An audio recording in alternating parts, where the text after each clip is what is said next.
You better be listening to Sleazoids or I must break you. My name is Catherine Burgess. I'm a Vogue model and star of the new X-rated thriller, Through the Looking Glass. As I'm talking to you, I'm really dead. Through the Looking Glass, Penthouse calls it a work of art, while Playboy says it's a landmark movie, proving that hardcore can be handled with class. Come through the Looking Glass and experience this year's most controversial motion picture. Is somebody home? It's only me, Mrs. Spreadcoat. I live up the beach. Leaving every light on in the house in the middle of the day.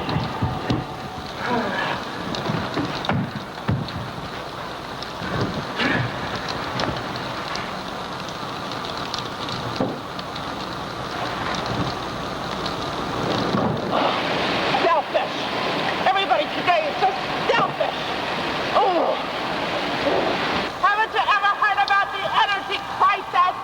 Hey everyone, welcome back to another episode of Sleazoids, the podcast where we go down the rabbit hole of 20th century genre fare from the most influential canon classics to the trashiest exploitation films we can get our hands on, and invite you to tag along in helping us create a canon of sleaze. Each week is a double feature grindhouse style where we discuss two films loosely related by subject, genre, actor, filmmaker, or franchise, and at the end of each episode, along with our honorary Sleazoid, which you can become by subscribing on Patreon.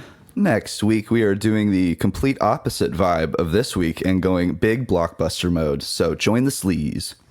Yeah, we just add on all the official ratings and rankings for every film that we cover as well over there. And Patreon subscribers also get an honor shout out and 2 bonus episodes every single month, which we've been doing for 7 years at this point. So there's like 190, maybe even 200 coming up on bonus episodes, as well as our bonus transmission series, which there's about 60 of at this point, where we talk about new release genre films. So if you haven't made the jump yet, patreon.com/Sleazoids podcast, we'd recommend doing that. And speaking of which, we have a bunch of people to give their shout outs here, which we'll do. We had Jim sign up, Neil Levita, Cody Downs, Chris Kaminsky, who actually signed up at the annual tier and is getting a little bit of a monthly discounted rate for getting an entire year in advance.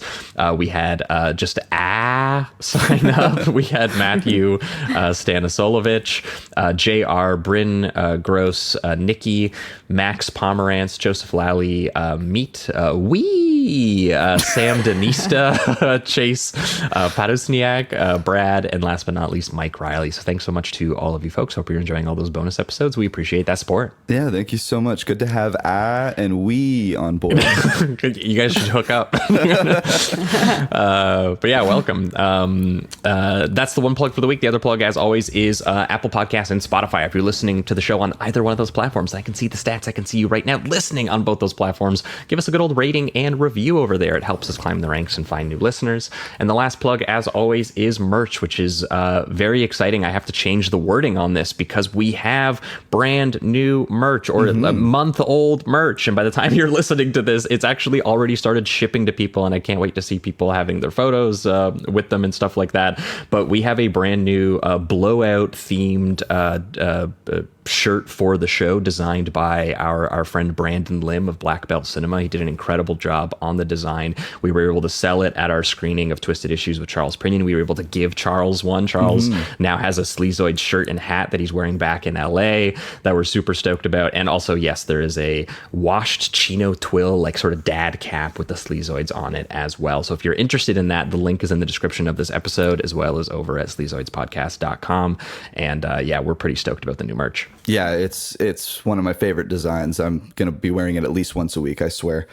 Yeah, we kind of wanted a shirt that could work as a band shirt for Jamie. So he's going to be going on the road on tour at some point, just rocking it every day. It's great. Promo. That's hustle mindset. So yeah, merch, if you guys want that, thank you so much. And yeah, that's all the plugs. So welcome back to another episode of Sleazoids. I am your host, Josh Lewis, and joining me also, as always, my co-host, Jamie Miller. Welcome back, everybody.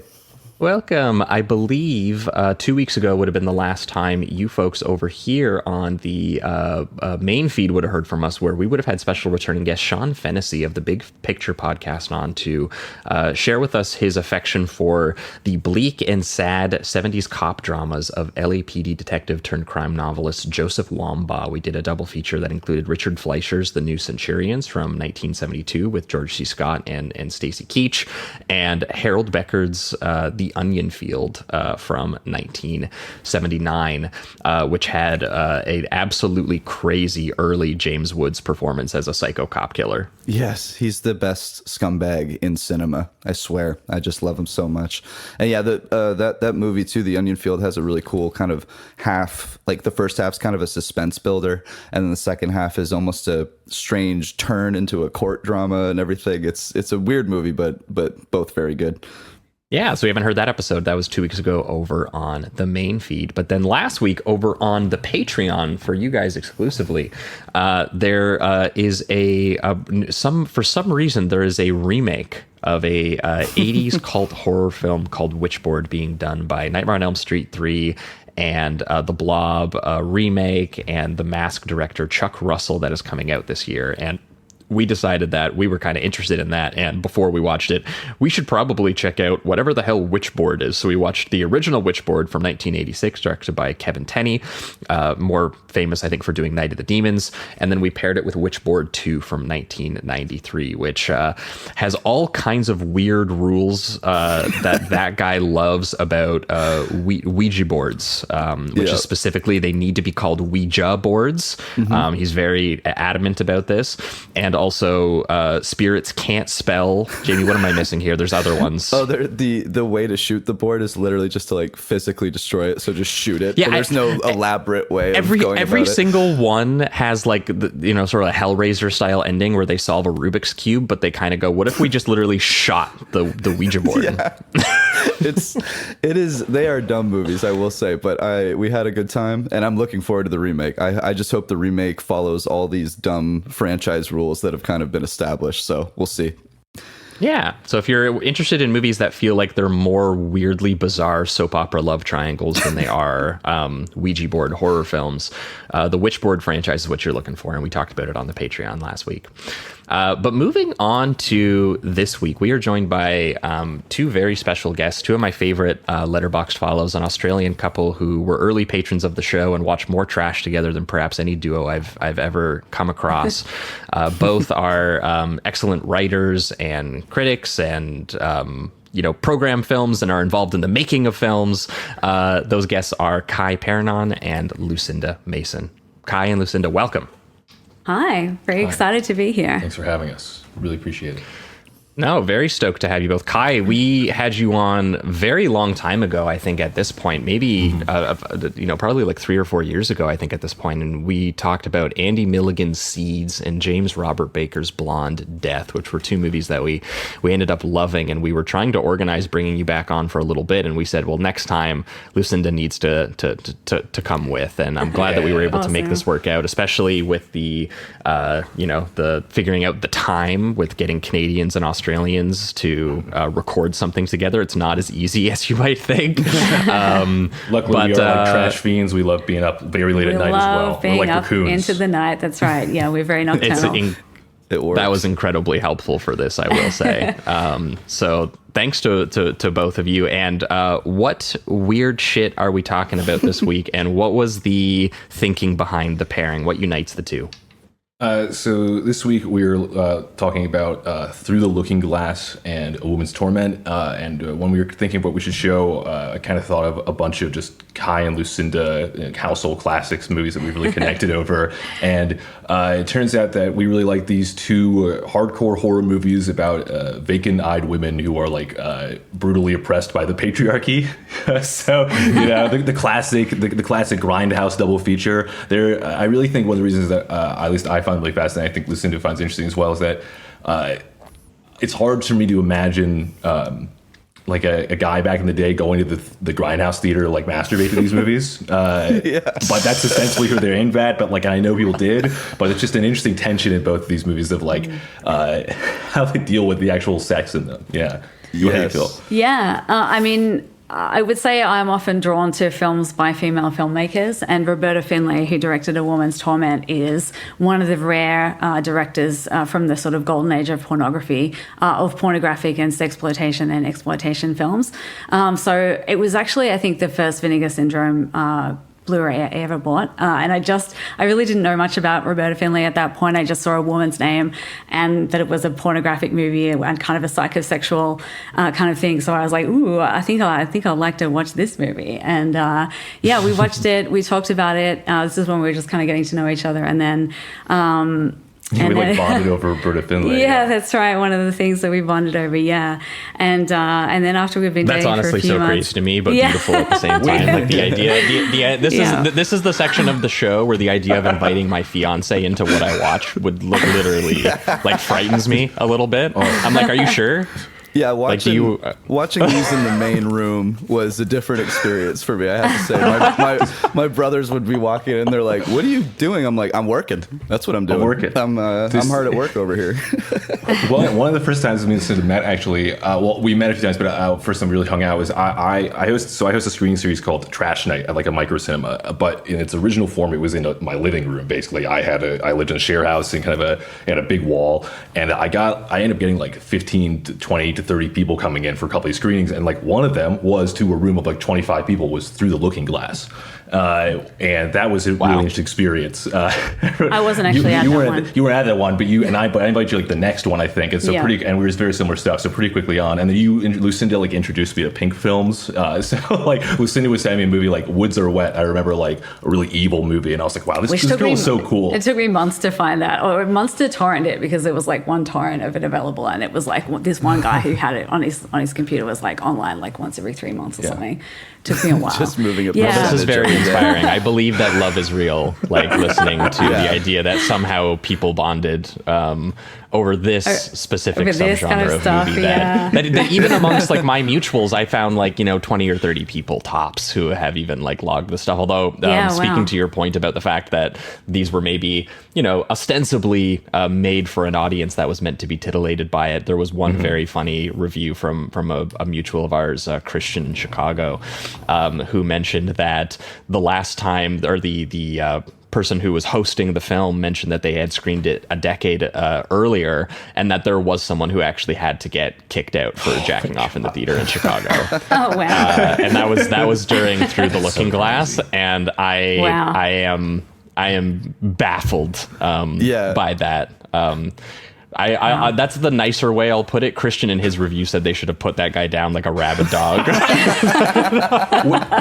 That's always we've screened like hardcore porn a few times in cinema, and that is always, I'm like, no one's gonna do that, right? But there's always the back of my mind of like, oh, I'll have to be the person who has to deal with that if it happens. Walk over and go, please come on. I was just gonna say, maybe this will be the first time you have to kick someone off the podcast for masturbating while talking about A Woman's Torment. Oh no! And Through the Looking Glass. Sorry, guys. I'll try and control myself. Oh, no. Yeah, no, this was definitely... These are united by the fact that they are both hardcore pornographic films, but they are... legitimately, the pornographic scenes are included in ways that are incredibly ugly and disturbing, and I found difficult to imagine someone being particularly titillated over it. I would say especially... I mean, the way that Roberta Findley shoots hers in particular, you can tell that she's not that interested in it, but then Through the Looking Glass, the way that they incorporate the fact that it is, they legitimately still shoot it like it's an abusive horror film even during those sequences, and I was pretty off-putting, but in pretty effective and nightmarish ways that I'm excited to get into. But yeah, that being said, I think we are going to jump right into it here. So let's kick things off. Let's jump into Through the Looking Glass. We'll leave this place.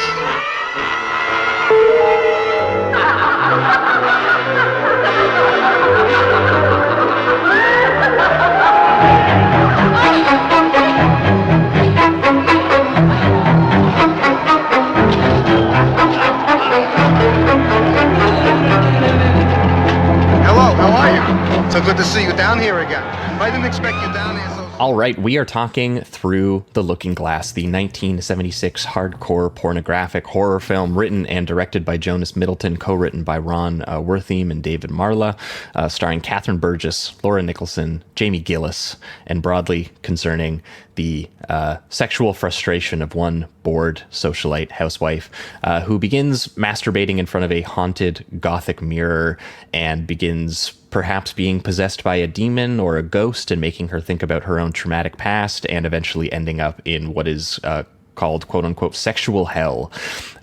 This is our first time talking about writer and director Jonas Middleton, whose biggest claim to fame outside of this sort of artistic horror porno was writing the story for and producing the backwoods slasher film Just Before Dawn, which I thought was sort of interesting. And also our first time talking about his leading lady, Catherine Burgess, who appears to have had an incredibly busy 1976 and 1977 making films like Cinderella 2000 and The Double Exposure of Holly, and then basically retiring and disappearing. So the only person I think we've actually talked about before in this film is Jamie Gillis. I was going to ask about that, yeah. Who is... he's a big enough Hall of Fame porn star to have also appeared in, sort of Nighthawks, where he was opposite Stallone and Rutger Hauer briefly. And I downloaded also, the other day for that reason. For fans of Wes Craven, also he is orgy guy in his porno, The Fireworks Woman, which I watched when I was doing my Craven completionist project and was stunned to learn that Craven makes a cameo as like a weird dude in a cape as people are having sex in the 1970s. Good movie. Awesome. There you go. Yeah. And so Jamie Gillis is I will say this movie does treat Jamie Gillis like he is like a movie star. Like there's like a portrait of Jamie Gillis up on the wall, and there's some very funny incorporations of that. But through the looking glass, guys, what was the first experience for both of you? I know, Kai, you said you were already screening it. Had you seen it before you screened it, or were you like, I'm going to experience this with people for the first time? No, I watched before I screened it. I thought it was crazy, and I just thought, I'm like, it's the opportunity of a lifetime. I have like 20 people who might go show up and watch whatever fucked up thing I put on. So I put it on with a Hisayo Susato movie and a Fred Halstead movie. That was a crazy night. So that was my first. Oh my God. I don't really remember the first time I watched it. I remember that time. That was fun. And then I remember watching it the first time Lucinda watched it. Yeah, so I think we watched it together during COVID sometime, so maybe 2021. And it would have been, long before the Vinegar Syndrome / Melusine Blu-ray edition. So it would have been this movie's on 4K quality now, by the way, which speaks to the culture we live in right now. Yes, totally. We watched the 4K version to prepare for the podcast. But yeah, we watched it. Yeah, which we had to get as soon as we saw that it was available. It's in a beautiful slipcover as well. It's crazy. So nice. It's like I had very to decadent. pay extra for that deluxe slipcover version. I feel like we're in like Weimar, Germany or something. Yes, the decadence. Yeah. Yeah. So we watched it initially together, or I watched it for the first time with Kai at home during COVID, and we watched this really crappy quality copy that was online at that point. And I thought it was awesome then, and I still think it's awesome now.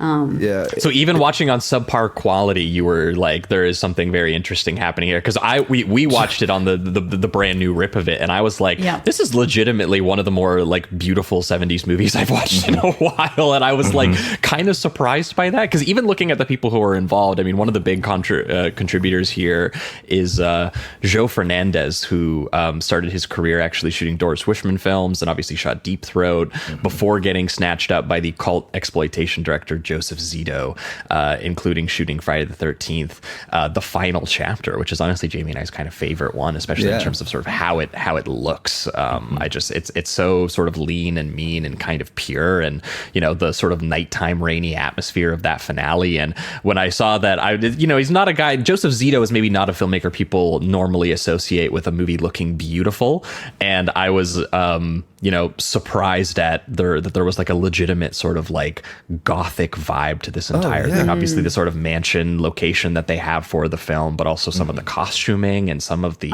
even the way that they would put the Vaseline on the lens in the 70s or whatever they would do. Like I don't know, I thought this looked really good. That was one of the first things beautiful. I put in my notes was like I was just noticing all of the it seemed like very high production value, and one of the first things I wrote was, this looks like a legitimate film, and I just couldn't believe like how much just thought clearly went through went to some of the shots.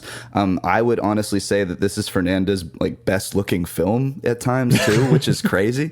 Not crazy, I guess I'm just not used to porn, I mean, looking like this, or even like when it comes to the way they use the narrative and how they use the porn itself or the sex scenes.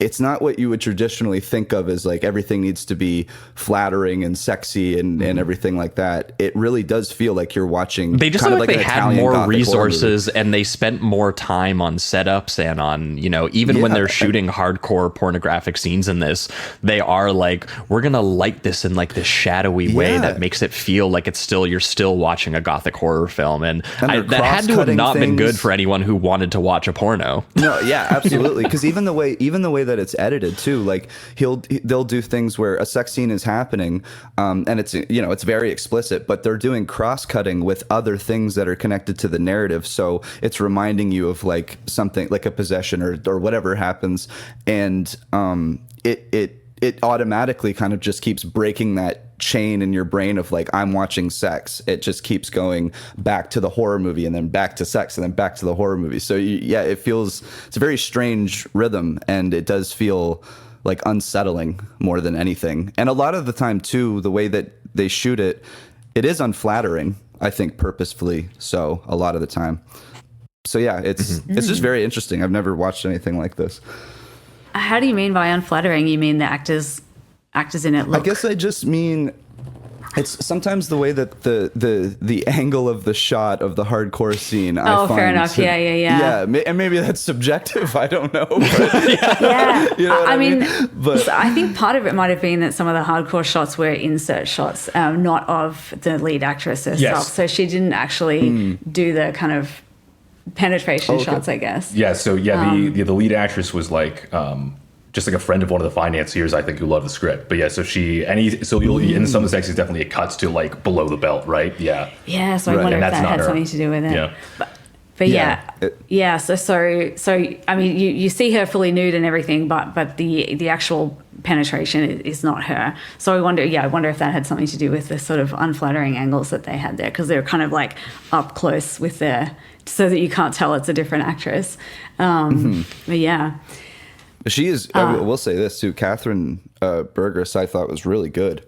She's a great performance. Have a lot of other credits that I see. I haven't seen Cinderella 2000, but I was very impressed with what she did here. Yeah, she merges well with the kind of eerie, dreamlike tone the movie has, as she's playing Catherine, the sort of wealthy housewife, and we're introduced to her like having a face mask peeled off her face, like Patrick Bateman style or something, at a salon, where she's almost disappearing into this like psychic fugue state, like already, where she's like chasing her dead papa, played by Jamie Gillis, and again Jamie Gillis in like a Barry Lyndon ass fit is freaky to me for whatever reason around the estate. The picture of him is so funny every time you see him in the horseman outfit. Yeah, it's just like that's Jamie Gillis. That's not a guy who ever looked like that.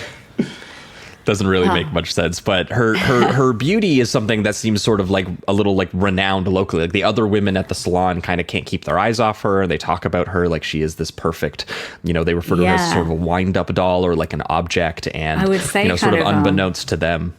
Yeah, like seething with hostility is how I would describe the tone of the women talking about her at the salon.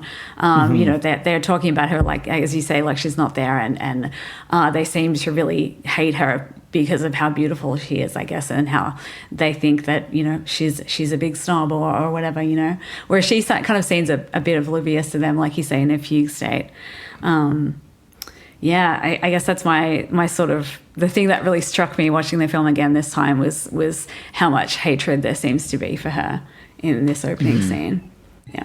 Yeah, well, and especially too because she seems to feel like a little similarly, like she's a little sort of upset and bored at her existence. She almost has this like resigned, like ghost like autopilot like quality. I found like the way that she delivers lines and her physical performance, like it's a little stilted and odd at times, but it really suits this sort of listlessness and this kind of doll like existence. I kind of feel like she kind of seems that she has, where she is constantly like being driven to and from the beauty parlor for her husband, or perpetually dressing for dinner parties hosted by her husband Richard, played by Douglas Wood, and interacting with the sort of maids and the butlers and all this kind of stuff. And she just does it in this way where I found she was so slow and posing in this kind of elegant way. And the thing that you find out she's more sort of animated about or more interested in is this sort of obsession with the sort of fine family estate and kind of the history behind it that she respects more than, you know, the other, like her husband does. And,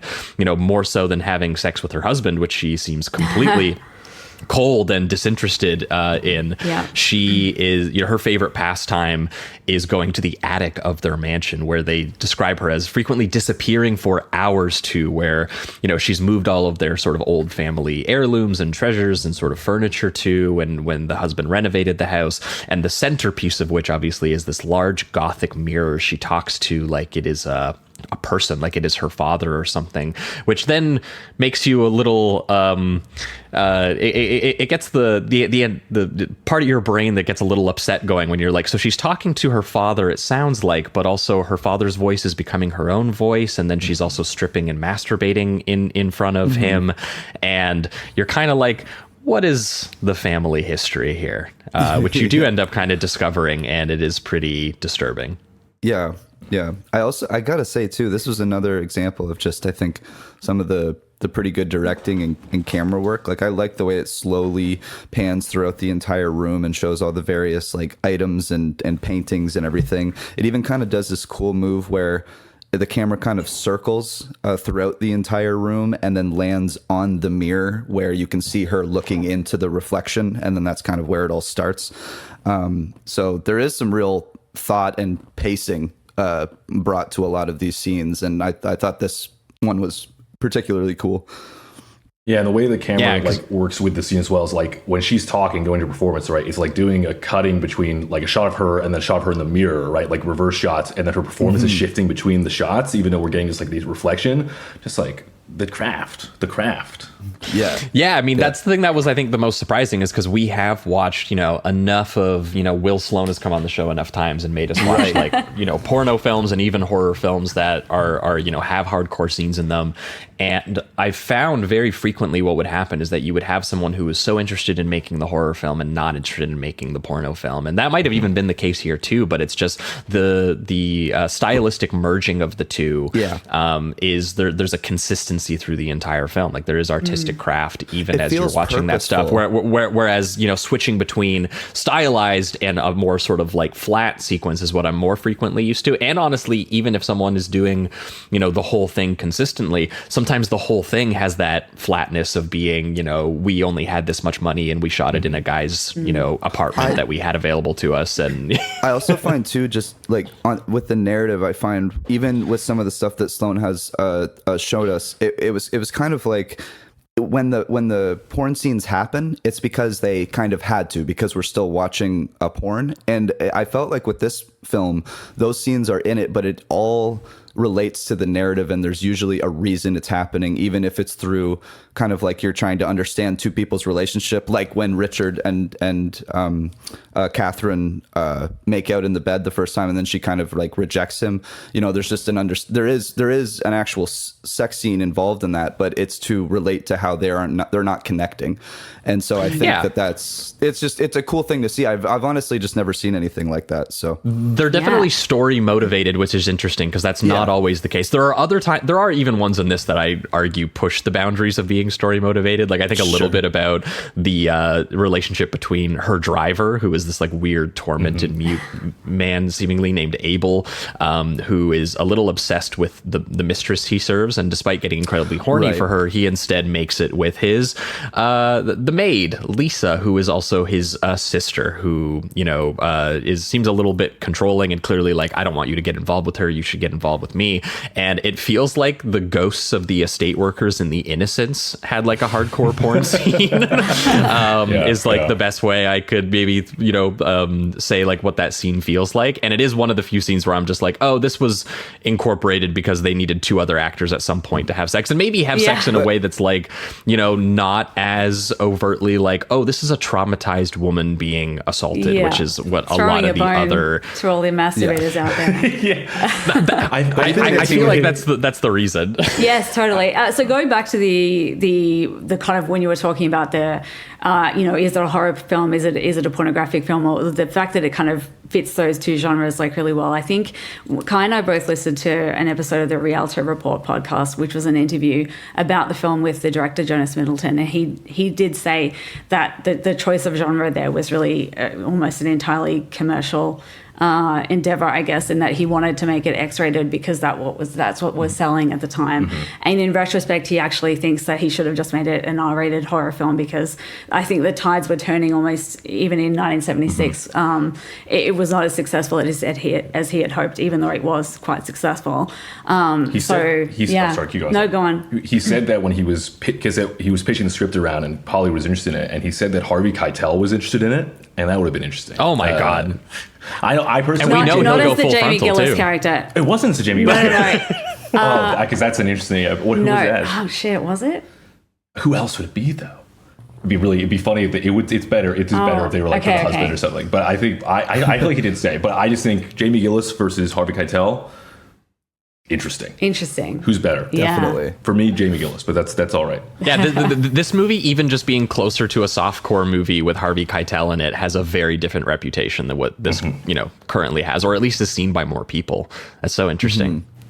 Mm-hmm. And it also makes it interesting because, like the X-rated stuff, it obviously, so it's clearly an intentional decision, but also the decision to film some of it the way that I will say there was one shot in here that kind of blew my mind. It is during the first time we see her in the attic, and she's having this relationship with the demon that she thinks is her father, and she's talking about how I love to look at you, Catherine, to touch you, and I want to feel you, and all this kind of stuff. And there's this incredible image that begins this sequence of the demon actually coming through the mirror, and at first it's this the hands reaching for her essentially, and you hearing this disembodied moaning, and it almost looks like the water in the abyss or something like that, as his hands are like reaching out for her.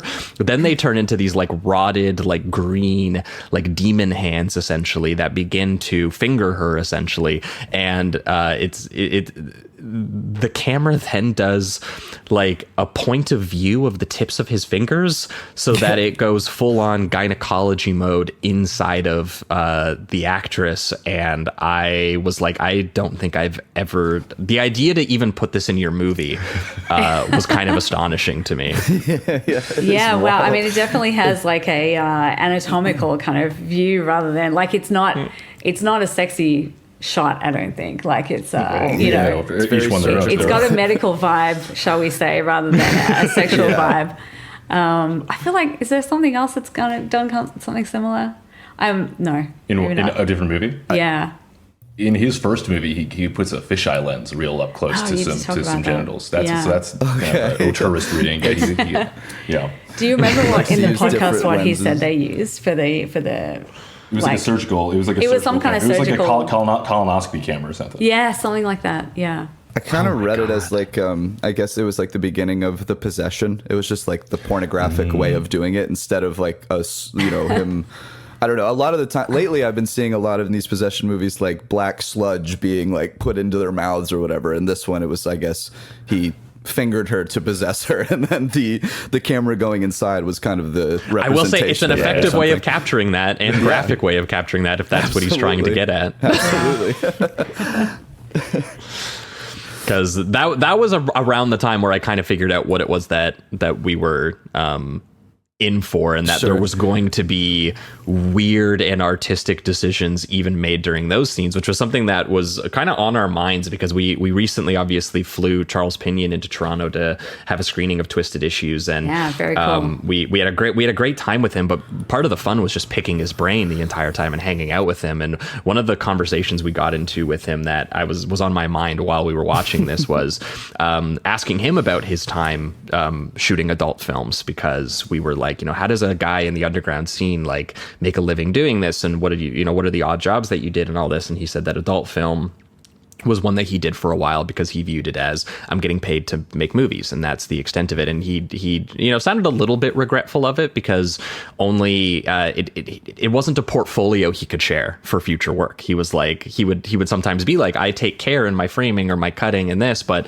I can't take it to a guy and be like, but ignore what's in the frame. Like it just didn't really make sense. And so and there were times though where he said that sometimes the sort of artist in his mind and the person who was making a commercial porn film, those two things were segmented and they didn't cross over. And then when they did, he was like, it kind of shook him a little bit. And the one great story he told us was that there was one time he was reviewing footage he had shot, and he got really into, he's like, oh, the bodies are a landscape, and like, look at this. And he was so impressed by one of the shots that he got. Maybe it was from Cornhole Armageddon or something, I don't know. It was one of the ones that you guys were telling us about. We were talking about that before the episode started. Amazing title. I don't know You'll if that's the footage he was Wow. viewing, but he was very, very he was happy with the artistry of what he was doing. Wow. And then he said that he heard his own voice in the playback footage go, now put his balls in your mouth. And he was like, the illusion was gone. He was like, wow. He and there was part of my brain that was thinking about that while we were watching these, obviously these pornographic films that were also trying to have these, sort of be these artistic horror films at the same time. Wow. And I just found that Jonas Middleton really did seem to just have, making choices that you were like, there's no commercial pornographic reason to include that shot in your movie. That is completely like, wouldn't this be a cool way of conveying the horror of this? Yeah. Yeah, there's always, and that's the thing. I think even with, no matter what the scene is in this movie, maybe if it isn't even shot in any kind of less flattering light or a camera position, it still feels like whatever the context is feels gross, whether it be like incestuous or abusive. A lot of incest in this movie. Yeah. So I was like, oh, even the maid and the driver too, huh? Right, okay. Exactly. So it always, even when it's just a simple like blowjob scene, you're still kind of sitting there like, I can't like this. I can't enjoy this at all. I can't find this sexual. I can't find this like, just because there's something kind of just gross underlying everything. It feels haunted in that way. It's like a haunted. And that's before porn. you get to like the depraved orgy shit, where you're definitely like, oh, this is actually meant to be a little bit more unpleasant than I even thought, which is when she starts going into the sort of mirror alternate universe dimension, and the demon is offering her sensation she's never imagined and pleasure she's always deserved, and she can eternally do anything. And it's it's sort of like the wealthy aristocratic version of like the Hellraiser pleasure zone, I guess. And when she disappears into it, the sort of Alice in Wonderland named sort of title of the movie makes a little bit more sense, because it does feel like she goes into this just alternate place, and the first thing she witnesses is a sort of like Mad Hatter tea party, if it was like an upsetting porn film, where you get like these colorfully dressed noblemen and ladies having carrots and corn in the cobs stuffed into them, which is in its own, maybe there's someone who's really into vegetable porn that was very helpful too. But they're even just the way they talked to each other and they acted in this scene, I found just off-putting, when they were like, oh, it's talking about like basting and shucking, and I was like, stop, like. And they have they have a woman who, there is a reveal with it, but they have a woman kind of on this like spinning platter and clearly just using her as an object, and there's scenes where she's displayed like a roast or something. Yeah, and then they start playing around with her and everything. And again, they have these like, it's like the close-ups of it, and they're making just strange noises and almost trying to be disgusting about it. And it is. What do you guys think of the guy with the blonde wig pubes? Oh my gosh, yes, we talked about that. The really orange-looking guy. Yeah. I mean, some incredible makeup and costuming in this scene, particularly. I think in the whole film as well. But they're really going all out to make everyone look grotesque in this kind of very fairy tale kind of way, with the kind of orange skin that they have, and the amazing orange pubes, and they've got these like feather eyelashes as well. like some of the women do. Incredible. Actually, I was going to say this scene reminded me of, there's a scene in The Devils, you know what scene I'm talking about, where I don't know if it's the king or the prince or whatever is having people dress up in like bird costumes and run so that he can shoot them down. And it's kind of got this very like kind of fairy tale look to it, but it's like horrifically violent and dehumanizing of these people, and that's what The Devils was missing. The Devils just needed to have a guy getting like milked into a chalice. Oh my god, yes, I forgot about that part. Drinking it. And some pubes as well, some feathered pubes, or big orange pubes. Pube merkin. And that scene goes on for so long. Oh yeah.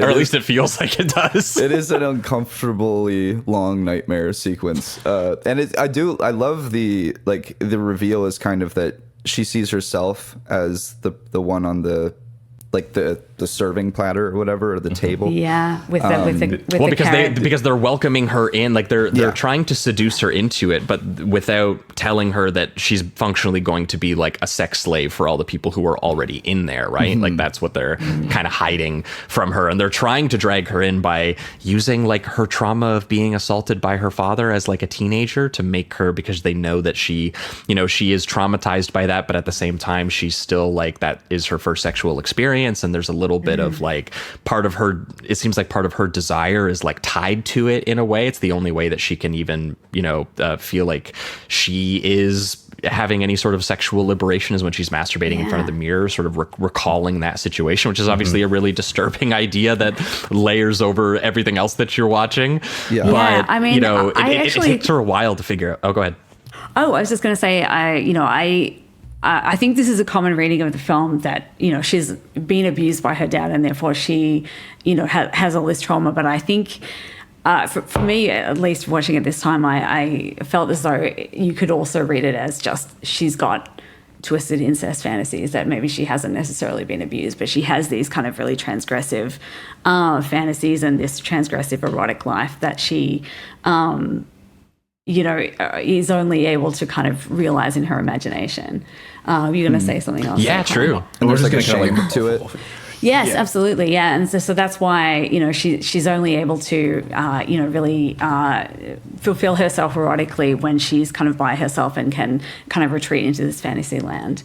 And also because it does become really hard to tell, is this a dreamlike fantasy or is this like a memory that she's re-experiencing? Totally. It happens later. It blurs those things together. Later when you get the I'm going to say quote unquote flashback with Jamie Gillis as her dad, I think again the way that plays out is interesting. Just like, is this a fantasy or is this a memory? Is she because she kind of interacts with that ostensible like kind of climactic flashback as well. And I also say like this scene, like I definitely feel y'all when you're saying like it's really grubby, but I do think as well it's kind of interesting that, like, I mean, ultimately, especially compared to where the movie goes, like this orgy isn't that funky to me, frankly. Like, I'm not. I've seen funky orgies. Yeah, I'm not. As an orgy connoisseur, I'm not like out here being like this. I'm the grindhouse guy going, this is a scene for me. But like, I think it's interesting that like I do think there is like a bit of a conservative, as much as the movie I think is very empathetic to her and ultimately is like for her. I do think there's a little bit of a conservative bent in the movie that just in this scene comes out, which is just like pure sex on its own purely, or like sex in like kind of this decadent way without, I know we have the previous scene where they're talking to her dad, but I think it's ambiguous in there. And then we get to this scene and ultimately it's daytime. They're all having fun. The costumes look nice. like even when she sees herself, like that is like a weird moment. And then it becomes more horrific after that. But there's just a weird, just even baseline, I think, to me that Jonas Middleton finds the sex a little, just I think baseline unpleasant to me. Yeah, I mean, just getting back to the she sees herself as the woman on the platter, with the carrot in her pussy or whatever. That's interesting to me as well, because I think a lot of women have sexual fantasies where they're kind of objectified, and I think that a lot of that stems from kind of subsuming fears of being objectified, fears of being just reduced to your body parts, and fear of you being seen as just a physical thing to have sex with rather than a full human being. Sometimes those kind of fears and anxieties are kind of sublimated into erotic kind of impulses, and so many women I think have fantasies about being objectified, and what's more objectification than being served up on a platter with a carrot in your pussy. So I think that's potentially part of the fantasy as well. And I was just thinking as well, like I want to tie that into another Jamie Gillis thing actually, in Corruption, which is directed by Roger Watkins, one of my faves. Lucinda, I really like this movie. There's also a scene in that where Jamie Gillis has a similar situation where he's witnessing an erotic encounter and then they take off a mask and it's revealed to be him. And similarly, that's a scene of like confronting his objectification as an adult film star. So then take this movie, which is absolutely more like treating this from a female point of view, I think is just, I just thought it was an interesting rhyme there between the movies. Totally. That's great. Yeah, I mean, I gotta say, because I totally agree. I do think that like there is Jonas Middleton has a couple things that he watches and he goes, yeah, this is just not sexy at all to me, and I'm going to film it like it's a horror thing. And you know, this sequence in particular is that obviously the big sort of crazy whatever orgy Dune finale that they go to is another aspect of that, which again just looks that great. Almost seems like this dream sequence almost where she sees herself on the platter almost seems like the more, but besides the maybe objectification that she might feel in it, is kind of the more fun version of what you see in the finale, because the finale almost seems to take all of those people again and then reform them into like this hellish landscape and demons, and then everything that they do you've almost seen in some regard in that first scene, but now it just feels filthier the way that they're going about it. It's not decadent anymore. It's not something that's as, you know, sort of, I guess you could argue, like they were like, at least we're dressed beautifully and we have makeup on and all this. And it seems like a collective thing. Everyone's in the garden and they're having an orgy and whatever. But then when in the hellish landscape, it almost here's your position in it. Look, you have like a place of honor on the platter on the table. Whereas, by the time you get to the other version of it, it's like, oh, we're welcoming women into this, and suddenly you are seeing background objects of like what is clearly dismembered bodies and people who have been like sawed in half, and they're throwing in elements of, it's still pretty delirious and kind of dreamlike, but it's just in this more like primitive, almost like death cult kind of way, where there's like a woman who's caged in the background. There is a more sort of animalistic, it seems like, kind of consumption of each other. I mean, there's literally a guy coming into his own mouth. I was there's just a woman about to peeing say into that. another woman's Don't forget bathtub. the guy coming into his own mouth. Amazing. Yeah, that's one of my notes actually. It's wild. The dude's I was looking at my he's notes doing before. like an upside down shoulder yoga position in order to do it. I mean, all the power to him. He's having a great time. He's making the best of that situation for sure. Oh my god. And the idea of her not being super stoked about being in that world is them calling her like vile and repulsive and all this stuff. And I think that's where she also sees her dad like having sex with like the sand at a certain Jamie point. Gillis fucking the sand. Yeah, I love that one. Yeah. I do really like too the kind of like the portal thing that they're doing where he's on top of this hill and that's a great shot. Yeah, he's kind of like, it almost feels like he's like king of this demon hell orgy. There's an awesome zoom out of her daughter Jennifer going to the mirror, because obviously part of this is it's a cycle of a sort of cycle of abuse kind of thing that they're kind of hinting at, and the idea that the daughter is also inheriting some of these maybe fantasies or desires or traumas, whatever they are. She's inheriting them from her mother, and also is attracted to the mirror and getting pulled towards it. And when she goes up in front of it, there's a bit where it zooms out and you actually see like the void of the darkness of where she's actually about to walk into, and it actually hard cuts to the demon basically in front of the mirror on top of the dune, just hog out, arms in the air, maniacally laughing. And I just remember thinking that was just like what a moody moment. Yeah. There's another kind of cross-cutting part that they do that does involve porn, but again it feels like very character and narratively driven, where he's trying to call to her and say like, I'll give you all these pleasures and whatever, and as it goes, kind of cuts back from her kind of exploring whatever area she's in, and then it cuts back to him as he's saying these kind of enticing things. It's just him masturbating. So it feels as if he's saying these things, but what he's really looking for is just that, just getting off a pure objectification of it all. And it's cool that he does that Middleton does that through just some simple cross-cutting, and again finding ways to still have your pornographic moments, but everything just feels so just gross underlying. There's always this thing where it feels like there's a power dynamic that's unbalanced or something, and it does truly feel like she's being just enticed into a deeper. There's definitely hell. A lot of dread. Something feels wrong. Yeah, in this I house. felt legitimately like creeped out and gross, and I found this movie to be like very haunting, honestly. Very, very unsettling. Yeah, going back to what you were talking about with her daughter looking in the mirror, I really like that thread because I think it's.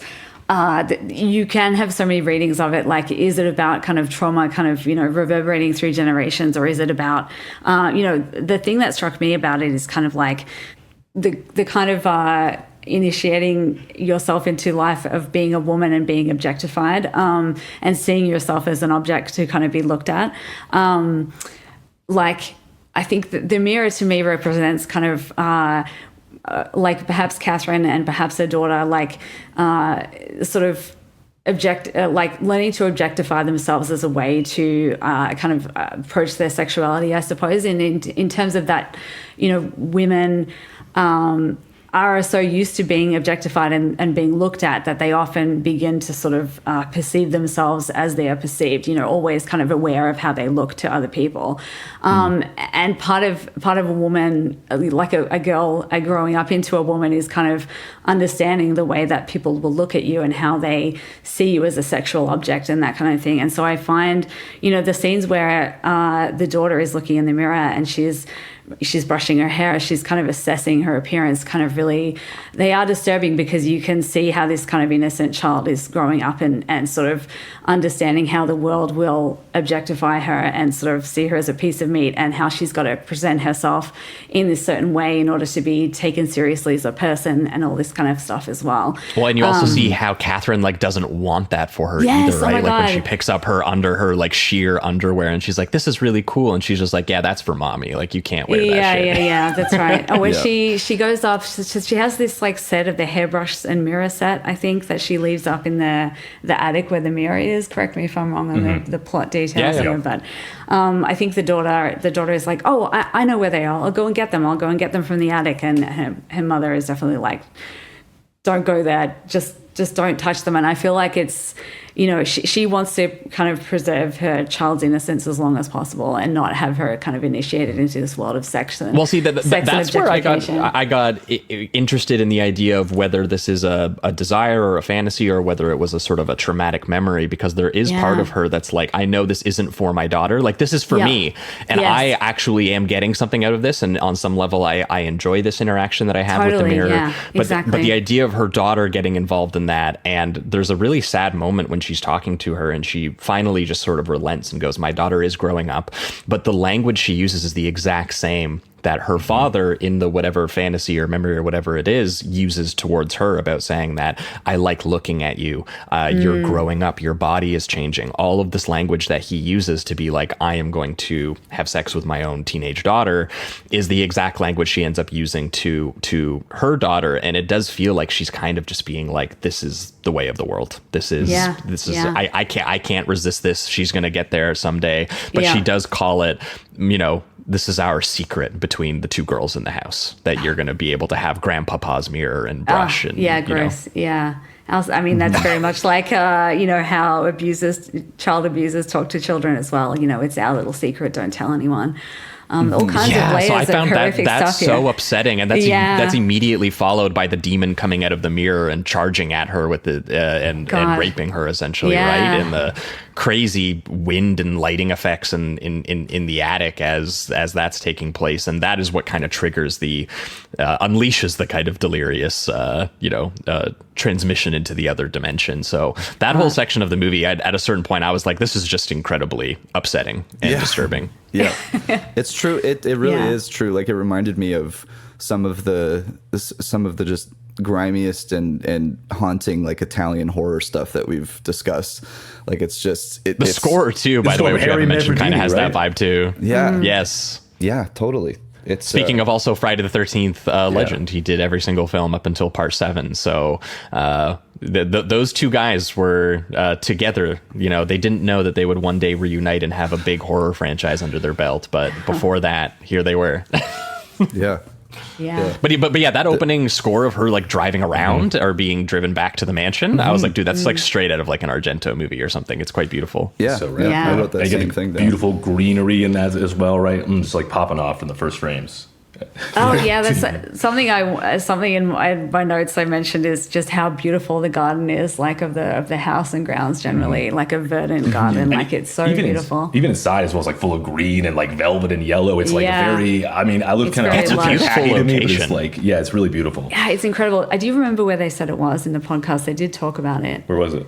No, I'd ask you if you remember. Okay, yeah. I'll have to look up this interview. Yeah, it's good. Jonas Middleton is an interesting fellow. Fun fact from the interview, we should mention actually ties into it. This is at least partly funded by like fellow churchgoers of his. That's how he's got into the porn business. Yeah, he had some. It basically said that he knew some rich. I think he's like basically a blue blood type guy. I guess he's like a southern Christian guy. Sounds like an aristocratic guy. But he said that he just knew some investors in his church, and they were just like, I don't know, it's money, and so that's how he funded his first 2 movies. And I think that one or two of them also helped fund this movie. So yeah, church money. Yeah. Do they know what it was?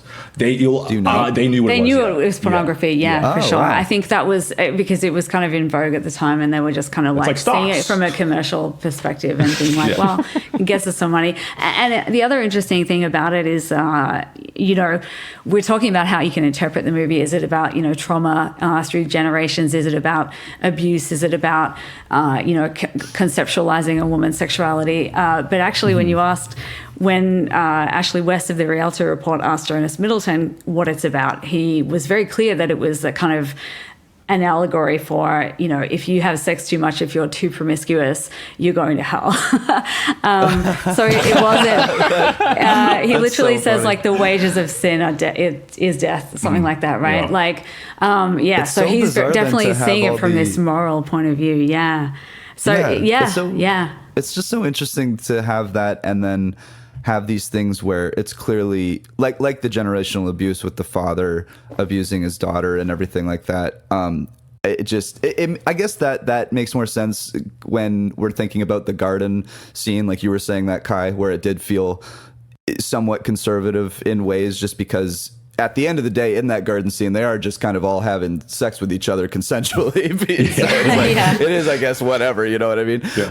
Yeah. Beyond maybe the Catherine on the platter, but even that, again, we don't know how Catherine feels exactly about it in those moments. So the sex hell finale makes a lot more sense with that reading. Yes, and I will say though, you know what? When this happens, I almost I enjoy that. It reminds me of when we covered, and I always forget these titles of these movies. Estes Perkle. Yes.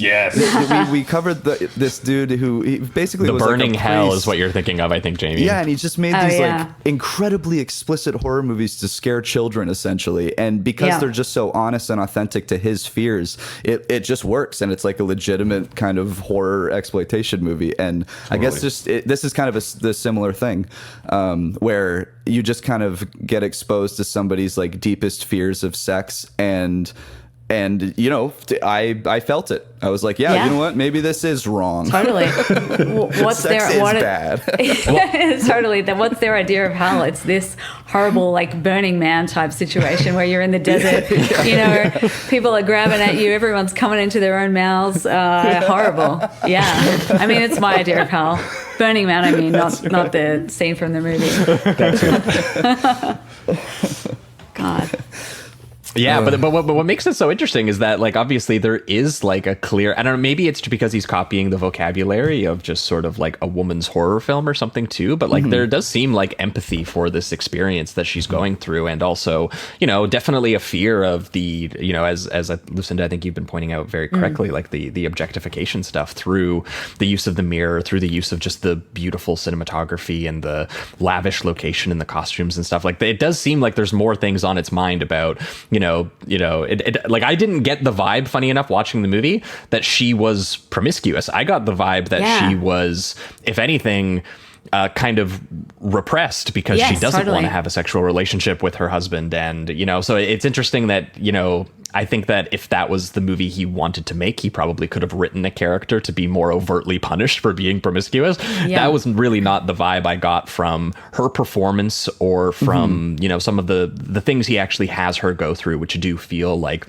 really empathetic to her experience of whether it, you know, what her desires are, what her experiences are. And I don't know. But it is funny to think about the fact that, you know, the guy who made it was also thinking about that stuff by the time you get to the finale. Because I actually totally see it now that all the orgy sequences in particular, I'm like, this is a guy who thinks that sex is bad for sure. Totally. I mean, this is why these two films work so well together, actually, because I think there's similar contradictions in Roberta Findley's work too, in that she always claims, and we'll talk about this when we get to A Woman's Torment, but she's always claimed to, you know, she's a female filmmaker, but she's not a feminist. She dislikes other women. She's just the same as any man, and there are no feminist themes in her work. And yet when you watch them, they are very empathetic to the female characters, and they do feel like the unambiguous work of a female director.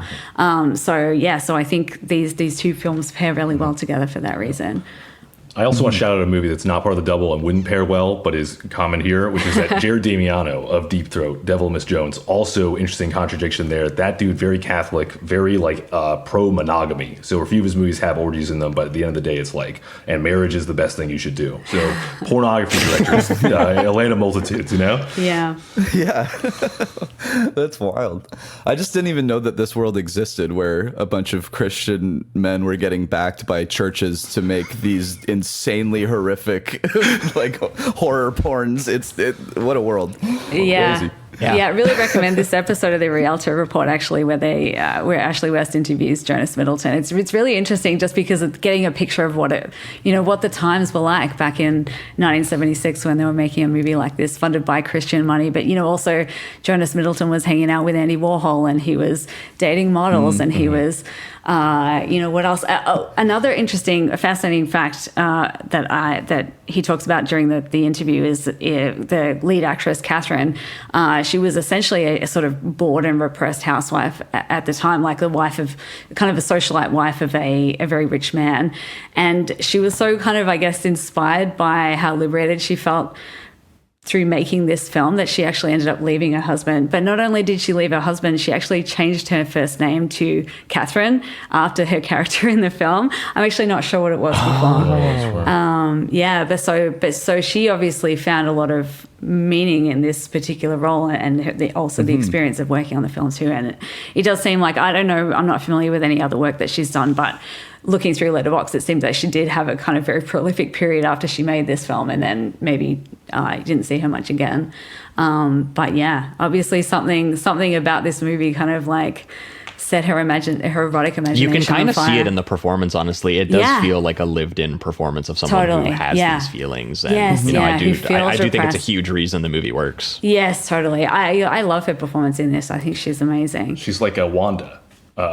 Right. What's her name? Barbara Loden. Barbara Loden. Yeah, Barbara Loden was like, I know this woman. I didn't have a personality until I was like 20 or whatever. I just had the personality of the guys I was dating. So definitely great movie. I mean, sad that happens, but great movies come out of that. I feel like sometimes.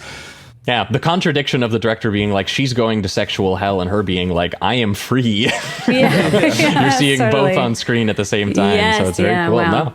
Yeah.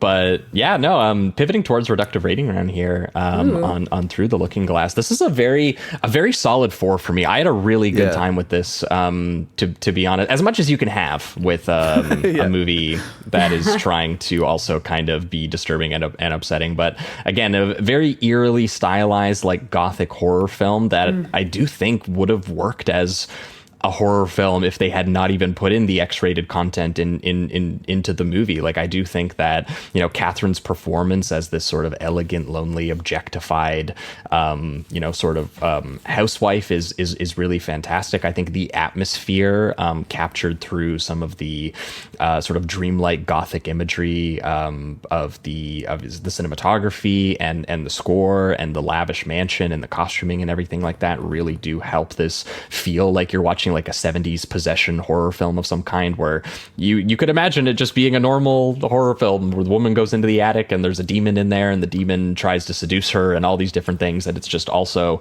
we are going to put incredibly unpleasant, hardcore pornographic scenes into it as well, some of which do capture it to a visceral degree. Like, you know, there's no other possession horror film that will have the demon's fingers going inside the actress and you being full witness to that. And I will say there's part of me that goes, that's incredibly effective as horror, even if it's maybe less effective as a commercial pornographic film, which is one of those sort of major contradictions of this film. But I do think that Jonas Middleton is doing a lot of interesting things with the direction. I do think Catherine's performance is fantastic. And whether this is a sort of Freudian fantasy or a traumatic movie about incestual abuse, or whether it's both, or whether, you know, I do think that it is incredibly deliberately icky and unpleasant and kind of beautiful, and includes imagery, I can safely say, unlike Kai, who has not explored this stuff as much, stuff I have not seen before.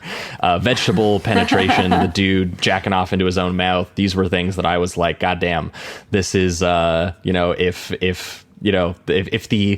for whatever reason, I was just like, the elegance of something like The Innocents was on my mind watching some of the ways that this was shot. For real. And then it got into full hardcore, like, oh, this guy thinks aristocratic sex is like going to the Hellraiser dimension.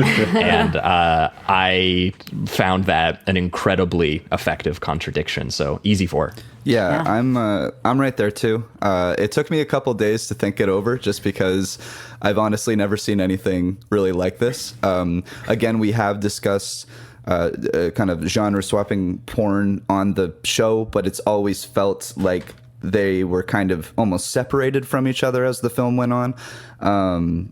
And this, it just feels like everything is built into the porn is built into the horror, and the horror is built into the porn, and it really does make it like impossible to watch as porn, and I find that to be incredibly fascinating. Even the way that things are edited, it's like you could be watching something that's just a hardcore sex scene, but the way that he implements this cross-cutting, it automatically breaks the rhythm of sex and makes it is always heavily implying something darker underneath. And I found that to be endlessly captivating and and disturbing. So I thought that was just, it was really interesting to see kind of an authentic fear be put on screen now, especially knowing that this guy was a pretty hardcore Christian, and he's filming these things with the intent to kind of go, isn't this all just absolutely horrific? And I do think that he actually does a good job of making you feel that way, even if, you know, you might not view just an orgy as this horrible hellscape. The way that he shoots it and the way that he edits things and paces things, I think he does do a good job of kind of making you believe that in the moment. So I always find that fascinating, getting into somebody's head like that, where I might even disagree with their view, but just through the filmmaking, they're able to kind of express it and make me feel it in the moment. So yeah, this was really fascinating and interesting. It's weird to call entertaining, but I was, I was locked in the whole time. I'll say that. And I think that Catherine Burgess is fantastic. I think she's really, really good. And Jamie Gillis too is like, he really has to do a he has to play a horrible character and do some really terrible things in the context of his sex scenes. And I don't know what he was like as a person. I haven't looked into Jamie Gillis whatsoever, but he's really performing on just wildly here. So yeah, a man of many contradictions in real life, it seems. Yes, totally. Oh, okay. And definitely no stranger to roles like this. It's the kind of classic Gillis role. Yeah. Gosh. Gillis role. Yeah, and John, you were saying earlier that he the movie treats him like a movie star, right? And like it really does. Like he shows up, the movie's like, that's Jamie Gillis, that's right. Like that's raw sexuality. Yeah, I mean, one of my notes I have here is like Jamie Gillis looks like the way he's lit. He looks like he's in some kind of classic painting, like an ancient Roman centurion or something. He looks like a man of the ages, like a classic handsome figure, historical figure. You still have a crush on Jamie Gillis. I do Look, too. Listen, one of my notes for this movie is literally just Jamie Gillis hot. That's it. He is a very handsome man. And maybe this is why some of my interpretations of some of the scenes in the film are a little bit more leaning towards that she's realizing her kind of erotic impulses versus she's reliving trauma from her past. But definitely a fascinating guy. And a real presence on the screen. Yeah. Yeah. As for me, your guys' ratings. I'd say five stars. You also don't do half ratings, do you? So I'm just gonna say 5 stars. We do halves. Yeah, you can do halves. Or I'll go 4.5. There's some like horrific hardcore pornography that maybe hits me a bit harder than this, but I do think this is like a primo example of a very like spooky and scary and provocative movie, and like as we were talking about, like one of the best looking kind of like I would say exploitation movies made in the 70s period. So 2 thumbs up. I've seen it like 5 times. It still hits.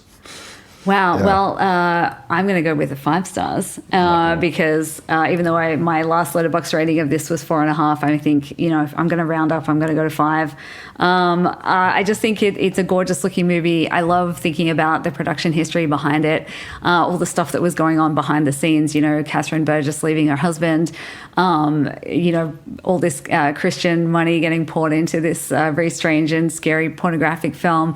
I love the look of the film. We haven't really talked about the costumes that Catherine wears, but like she's wearing some just gorgeous gowns. They obviously had a fair bit of money. I think it was $200,000 or something like that. And you can see it all on the screen. It's a beautiful movie to look at. I think there's a lot in it from, a sort of a feminist perspective, you could say, about women's kind of roles in society and how a mother's fear for her daughter. And then also something I forgot to mention before, I think as well, maybe Catherine's fear of aging and what happens when she becomes older and her sexuality is no longer needed in the world, I guess. And so, I just think there's a huge amount in there, and that's not to even mention the stuff about the kind of, lingering trauma of abuse potentially, and the sort of fear of sex and all that kind of stuff. Amazing also the movie isolation of like just being like a wealthy person in a historic, totally. estate and, also, and that stuff too. And right? a beautiful woman too. Like I feel as though a lot of the hostility coming from, the people that work for them, the women in the beauty salon, people are seething with jealousy of Catherine because she's beautiful, and yet that beauty kind of really isolates her and makes her have this kind of like stilted life because she's treated like this kind of doll like person, and people are jealous of her and resentful of her and that kind of thing. So there's a lot to think about. I got a lot more out of it watching it this time, and I'm sure I'll get more out of it on future viewings as well. 5 stars for me. Awesome. Before we get to the next one, I was wondering if there were any other genre porn films that look like this and feel like this at all. I'm sure there are. It can't be the only one. I was just because this kind of just mixture of things really fascinated me, and I'm just curious if there's other stuff. Yeah, I mean, not in terms of horror porn, but in terms of high production value porn that is. It's made not just to get you off, but to actually, the the makers wanted to make an artistic film with a lot of themes on its mind and that kind of thing. We recently watched the Vinegar Syndrome Blu-ray of Roommates, which is a film about 4 women roommates and their sex lives and their I guess, it's a melodrama. It's a melodrama, It's like a yeah. 50s melodrama, but with an 80s porno, and it's directed by a gay man, and Jamie Gillis plays a psycho rapist stalker. Yes, and wow. yes, Jamie Gillis, and they're playing yet another classic Jamie Gillis role. But yeah, I mean, the production values are incredible. It's a really kind of resonant story about the kind of resilience of women when they're faced with a lot of the horrible stuff that women have to put up with in their lives. There's kind of sexual abuse and sexual harassment at work, and what other kind of horrible stuff goes on in there. Just general sexism in general. Yeah. Class stuff, class striving. Being exploited by your boss in many ways. Yeah. It's kind of for single women in the big city. Yeah. I do see a review here on Letterboxd because I just watch listed it, and it was just like, why did this motherfucking porno get so dark? So exactly. I'm looking forward to whatever they mean by that. Yeah. One of my favorite games I like to play is someone tells me about a porn. Has Will Sloan logged this multiple times? There we go. Yes, he has logged The this answer, I answer is frequently yes. I also recommend, in a horror porno way, I mentioned it earlier, but Corruption, directed by Roger Watkins, is... Oh, okay. That movie is gorgeous looking. Shot by Leah Ravine, who also shot Roommates, actually. And that movie is kind of a meta porno about... Is Jamie Gillis also a rapist? No, he doesn't. He's a businessman in that. He's a businessman who's like basically just choosing whether or not to like let go of his humanity to like become the perfect businessman. So it's kind of a movie about Roger Watkins feeling bad about making porn. But it does have is very beautiful looking. It's got a lot of color coded rooms and it's pretty spooky. And it's big recommendation. It's got George Payne as like a mime necrophiliac. So yeah, 2 thumbs up. Cool. Yeah, I'm definitely checking both these out. Well, that might be the pairing: Roommates and Corruption. Cool to see Roger Watkins again too, because we did do the Funhouse and Last House on a Dead End Street, right? Is what it also is called. Right. I think that might be an alternate. Yeah, also. I'm looking at his other directed. Letterboxd has changed the title on us, I think. Last House on a Dead End Street is a sick name. Come on. I was wondering when I saw the Funhouse, I'm like, that didn't seem like the title of that movie. But anyway, But I do like Watkins, so that'd be sweet. If you like that movie, his pornos are, at least a few of them, the depressing ones are as interesting as Last House on Dead End Street, and they are depressing. He also wrote for Roberta Findley, we'll talk about in a bit. He wrote a movie for her, which is a porno adaptation of A Death in Venice, the Thomas Mann novel / Visconti movie. It's called Mystique. Very interesting. Depressing. That's another topic. We are adding all of these to our watch list. Yes, but I think am. that is going to wrap it up here for Through the Looking Glass. I'm excited to jump into it. But next up, we're going to be talking about A Woman's Torment. So stick around.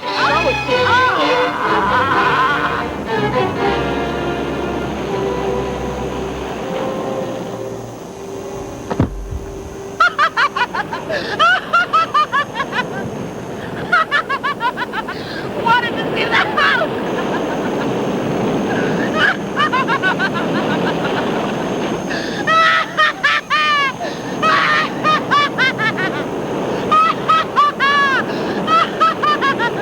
All right, we are back and we are talking A Woman's Torment, the 1977 hardcore pornographic horror film written and directed and produced and shot by Roberta Findley and starring Tara Chung and also a little bit Roberta Findley as a mentally ill woman named Karen, who instead of being committed to an asylum like she thinks that her in-laws might do, runs off to a remote beach house where she experiences some pretty intense melodrama and sex and violence and all kinds of psychological terror. This is, believe it or not, our first time once again talking about the prolific sexploitation filmmaker Roberta Findley, one of the few sort of pioneering women who got behind the camera for films like this alongside Doris Wishman is sort of the big one that we have talked about on the show that we enjoy a lot, and who I guess alongside her husband Michael Findley were some of the bigger names in 1960s roughies that we also have covered, where softcore and sort of violent sadism kind of overlapped, and it seems like the Findleys were more like, we're going to take that to even more hardcore extremes and proto-slasher extremes and all this kind of stuff. And because we're not familiar with Roberta Findley, and I have a feeling that Kai and Lucinda have a little bit more knowledge about this. Kai and Lucinda, what is the Roberta Findley and Michael Findley story?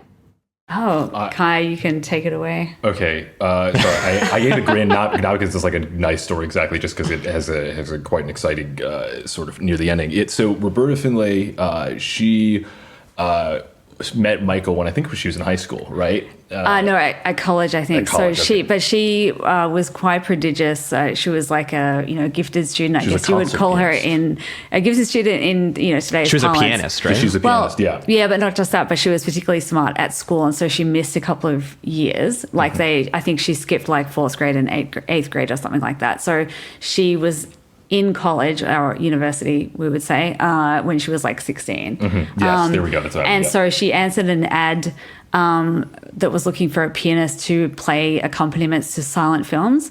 And that was how she met Michael Findley, who became her husband. So he was a real cinephile at the university, and he was putting on screenings of silent films in, sort of 30s and 40s classics, I think. And he just wanted someone to play the piano. And because she was training to be a classical pianist as well as a college student, she came along. She answered the ad and came along, and that's how they met. So they met, and then, which is great, meet cute. But unfortunately, Michael Findley, I think in Roberta's words, she said that like he made these movies about killing women because he wanted to do it in real life. Like he was a real bone deep misogynist, it sounds like, and they had quite a difficult relationship. And I mean, when she talks about her career, one of the reasons it's kind of difficult to get a handle on exactly what she directed is that she's often she's often very self-deprecating, but B, she clearly has a lot of complicated feelings about her time making movies with Michael, and so a lot of times where she'll be credited in like The Kiss of Her Flesh, one of the Flesh trilogy that Michael made, which is all just about a guy played by Michael Findley killing women in revenge, and then she'll say, no, I wasn't on that set, I didn't do it.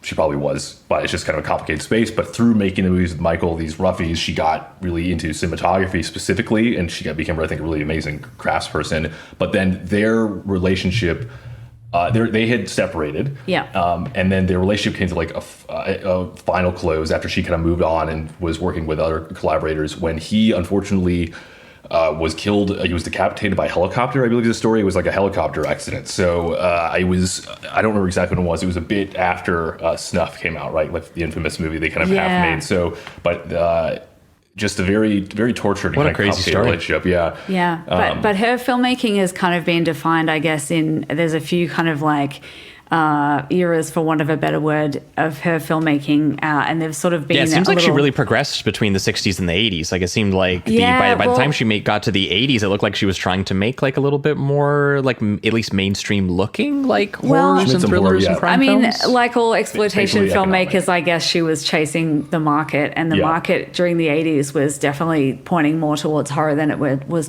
towards pornography because of the home video boom and that kind of thing. Well, it also looks like she made like a Bronx like action thriller or something. That is an awesome movie. You should definitely do that on Sleazoids. It's like it is so brutal and horrific. Really, it's great. Really gross movie. Yeah. Yeah, but what I was saying was that she had a couple of, I guess, the sort of eras of having collaborators working with her, and they were sort of her male partners at the time. So she worked with Michael for a number of films. She was briefly working with the producer Alan Shackleton, I think is his name. Yeah, who also worked with like Jess Franco occasionally. Yes, and he was also a bit of a prick. He beat her up a few times, I think. And then she asked him to pay her what she was owed. He beat her up. Yeah. Yeah, and so she left Alan for a guy called Walter Sear, who's a fairly well-renowned sound engineer, and they worked together. I think he did the score for Midnight Cowboy. I could be wrong. He did the score for this. Yes, that's right. Yeah. So and they worked together at his studio, Sear Sound, I think it's called. And he was really interested in making money on the side in pornography, and then also as the time progressed in horror and exploitation films, horror films in the 80s. So she was making kind of, I guess, roughies and sexploitation with Michael. She was making some pornographic films with, or sort of hardcore and softcore porn with Alan Shackleton. Then she was making hardcore porn with Walter Sear, and then as time progresses, 70s turned into the 80s, she was making horror films with Walter Sear. And then Walter died, I think, in 2010, and she hasn't made a film since, I think, the late 80s. Yeah. Yeah. Shout out to the book we read, by the way. We read the Refocus book on the films of Roberta Findley, kind of in prep for this, and it was fun. So a lot of good info in that book. Yeah, and also there's a couple of Realtor Report episodes. There's one fantastic interview with Roberta Findley where Ashley West interviews her after spending many years trying to get her to agree to interview. And it's just delightful. She's so funny and sort of self-effacing and just hilarious, like a real New Yorker. And I've listened to that episode multiple times. It's great. So I really recommend all of those as a way of learning a bit more about Roberta. The commentary track for Women's Yeah, I Torment mean, is I'm also going to fun. have to, because she seemed like she had quite the life and quite the career. Yes, totally. And this was for Jamie and I being our first experience with her, I'm glad, this is starting to fill in some of the blanks of some of the questions I had about what ended up on the screen. Right. Yeah. Sure. Yes, totally. But yeah, a woman's torment specifically. So this came out. This was made around the time of his death, or shortly after Michael's death, I guess. Yeah. Or maybe shortly before. A Woman's Torment. Yeah. Yeah. Oh yeah. This would have had nothing to do with Michael. She was making films with Walter Sear at this point, I think. I think they've been separated. Well, yeah, because they had already been separated for a few years even before he died, right? So she Yeah. was already on her own making That's her own right. stuff. Yeah. Oh, she was making them with Walter. I think he was. He died in 1977. Oh, okay. Okay. The year this was released, then. Okay. Yeah, well, this to me, because I don't have as much of a gauge of even other of Roberta's work, the thing that I was the most reminded of while I was watching this was the Doris Wishman film Bad Girls Go to Hell. Yes. Oh, yeah. And I think it was partially because both films are very clearly doing at least a little bit of like repulsion in them, where you have this bit of clearly there's some sort of domestic unease from a woman's perspective that is, turning into, psychological horror, and then in this case turning on to full on, I didn't gather at a certain point that she was hallucinating things at all, where you have that kind of question in Repulsion. I think you have that question in Bad Girls Go to Hell for a bit too. And this one I was like, oh no, she's just straight up murdering people. It was, if that film had more sort of hardcore pornographic scenes, because I did watch I guess there's two cuts of this. So I watched the one that had the hardcore scenes. I guess there is also an R-rated version without them that is supposed to be her preferred version. I honestly, I think the X-rated version is the one to watch, in my opinion, because I think... Okay. So you're seeing this woman kind of lose her mind and become homicidal, and a couple of those times is after she's been sort of sexually assaulted and raped, and I do think seeing the full act is kind of it kind of makes you more horrified, and so it makes it more understandable when she kills people. I think the film has more of an impact when you have to watch those sex scenes in full, in my opinion. It's creating kind of two different bodily responses at the same time, right? In this context, it's like you got the horrific aspect of like you're revolted, but then also there is just like the kind of fundamentally you're seeing sex on screen. There's something else going on there too. Yeah, and I mean, Roberta Findley was very. She thought all the sex in her films was disgusting, and so I think you do see a little bit of that reflected. You can kind of in tell. the film. Yeah, that's right. She apparently used to say to people, when it came time to directing the sex, she'd be like, "Okay, everyone, just screw," and I do think. And I'm gonna do this close up where nobody looks good. Yeah, that's right.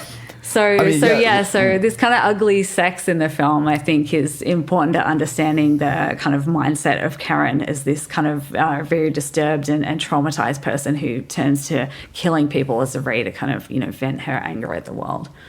Yeah. And I mean, Tara Chung in this is pretty incredible. She's doing so good. She's so vulnerable and exposed and just like and raw also nerve. feral. Yes, feral. Oh my God. It really she feels like very unhinged, and I like the wide-eyed kind of physical performance that she's giving, and just the way she's like constantly, as people there are dialogue scenes and people will be talking to her and trying to have more of a normal conversation, and if you look at her while they're talking to her, or even just kind of talking to her while looking at something else, like they're just kind of rambling or whatever. She has all of these facial expression changes that are very much like her it feels like her character is just going through so many things at one time. There's like 1,000 thoughts just rummaging through her head, and she's expressing that through all of her like facial changes and stuff. And I really took to her performance. I thought it was pretty amazing. And I agree that if you're including the explicit sex, especially in the context of how it happens with her character, I think that it does fit what's going on. And it has this strange thing too, where she starts to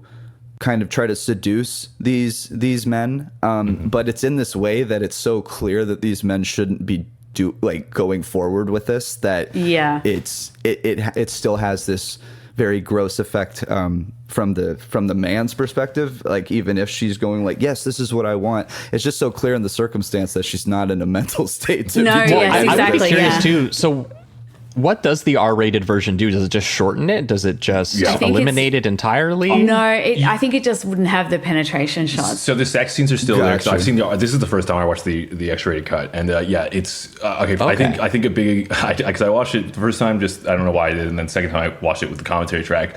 But I remember one thing specifically as being way shorter, which is that we'll get to it, but the Michael Gaunt scene, the guy from City of the Living Dead, which is the first sex scene. This is the guy who's like the construction worker at the house when she arrives. Yeah. So in that scene, like I remembered the first part of the scene, and I remembered like where they're having kind of a consensual encounter, and then in this second part, that section in the already cut is way shorter. The consensual part, that's like maybe 2 minutes long, I think, maybe even 30 seconds, and then the actual hardcore bit of the actual bit where he rapes her, that is about the same length. But again, you don't see like okay, that scene is crazy, right? Because he comes as he dies, if I remember correctly, right? And so you definitely don't see that in the R-rated cut. You do not see that's a crazy bit. Yeah. And also, Jamie, what you're saying a second ago, there's a great line that she says, which is like, someone says, "I think you're nuts," and she says, "So what if I am? I'm still a woman." And it's like, yeah, oh my God.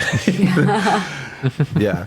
Yeah, I mean, I did kind of wonder whether her performance is a little bit of a stereotype of a kind of, a person having a mental health crisis. But on the balance, I do think it's because, you kind of hear that they've got the ADR of the kind of voices and the whispering that's going on in her head and that kind of thing, where her eyes are kind of darting around, as you said earlier, Jamie. But I think on balance, I do think it's really effective, whether or not they were trying to make it a kind of like a what do we think schizophrenic people are like kind of thing. I still think it's really obvious the way they do it, but I think it's just the way that she's so committed to it, and the like how much of a raw nerve she is throughout the entire thing. Totally. It just feels like I love how committed to the whole performance that she is. And also, there's something just impulsive and uncontrolled about it. And it starts almost in like this childlike physicality kind of way. And she gets more sort of confident as she gets more violent as it goes along. But I am curious, like part of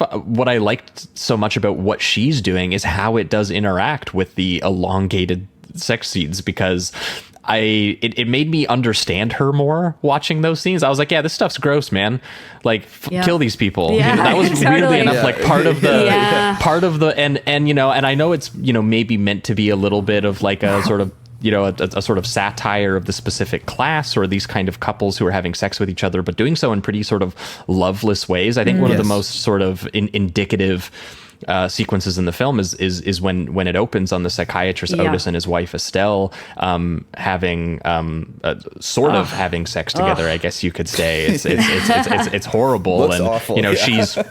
she's asking him to obviously let her climax before he does, and he has literally not listening to her, no interest in her pleasure or her orgasm at all, and she describes what he just did as masturbating inside of her, which his response is the burdens of Hercules, which is an insane response. And I just felt like the sort of depiction of what like a normal domestic relationship is in this sort of like patriarchal kind of way is what she is responding to. And I think like having the impact of those, elongated hardcore sex scenes that really do feel off-putting and really do feel like, whether it's her lack of interest or whether it's the fact that she's framed it between characters who clearly don't actually love each other, or even if they do clearly appear sort of bored or going through the motions emotions of it in a way that's like performatively, this is what a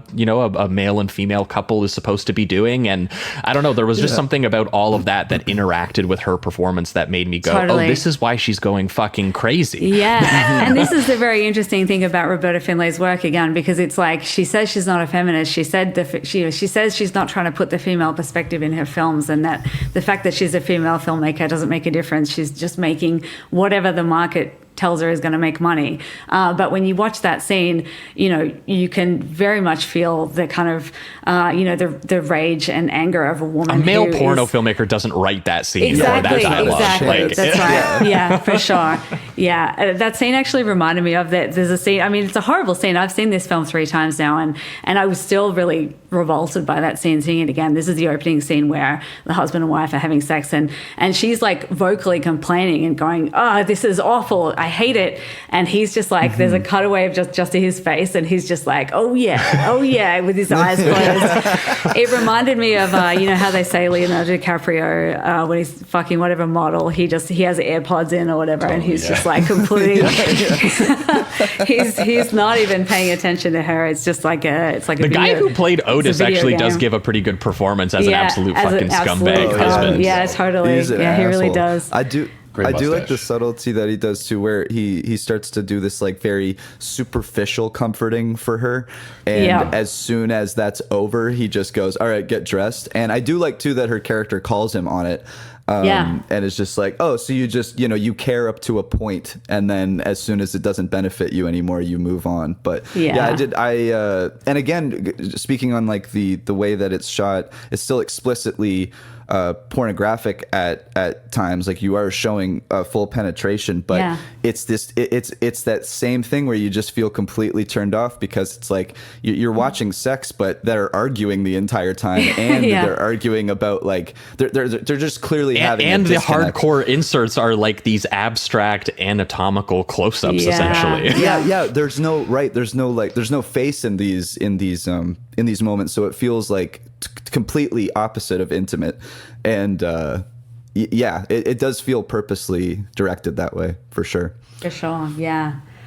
I do wonder how much of the like, to me, a lot of the sex in the film looks really ugly, and I wonder how much of that is to do with Roberta Findlay's lack of interest in what she was actually shooting when she was shooting the sex scenes and the penetration shots. I also wonder if some of it's to do with how hairy everyone is, and how we're just kind of not used to seeing that in modern day porn.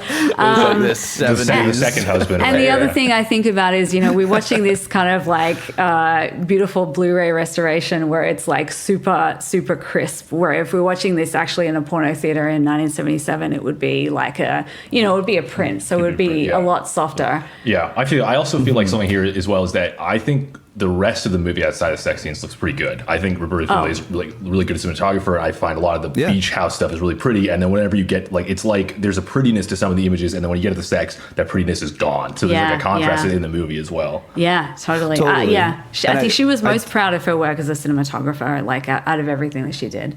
Yeah. Sorry to interrupt there. Well, Oh, no, not at all. It's kind of related. Like, even when they go into some of the later porn scenes with Tara Chung, because she's going through kind of a certain mental state, it seems like Roberta on purposely, and I don't know if it is a fisheye lens, but there's a certain moment where it's like she's giving head, and they do like a fisheye lens close up of it, and it just feels like everything is a little bit more distorted and way more close up than it should be, and it just feels like that is a purposeful thing to make it feel kind of stretched out and just not as pretty as it should, or whatever, as sexual as it should.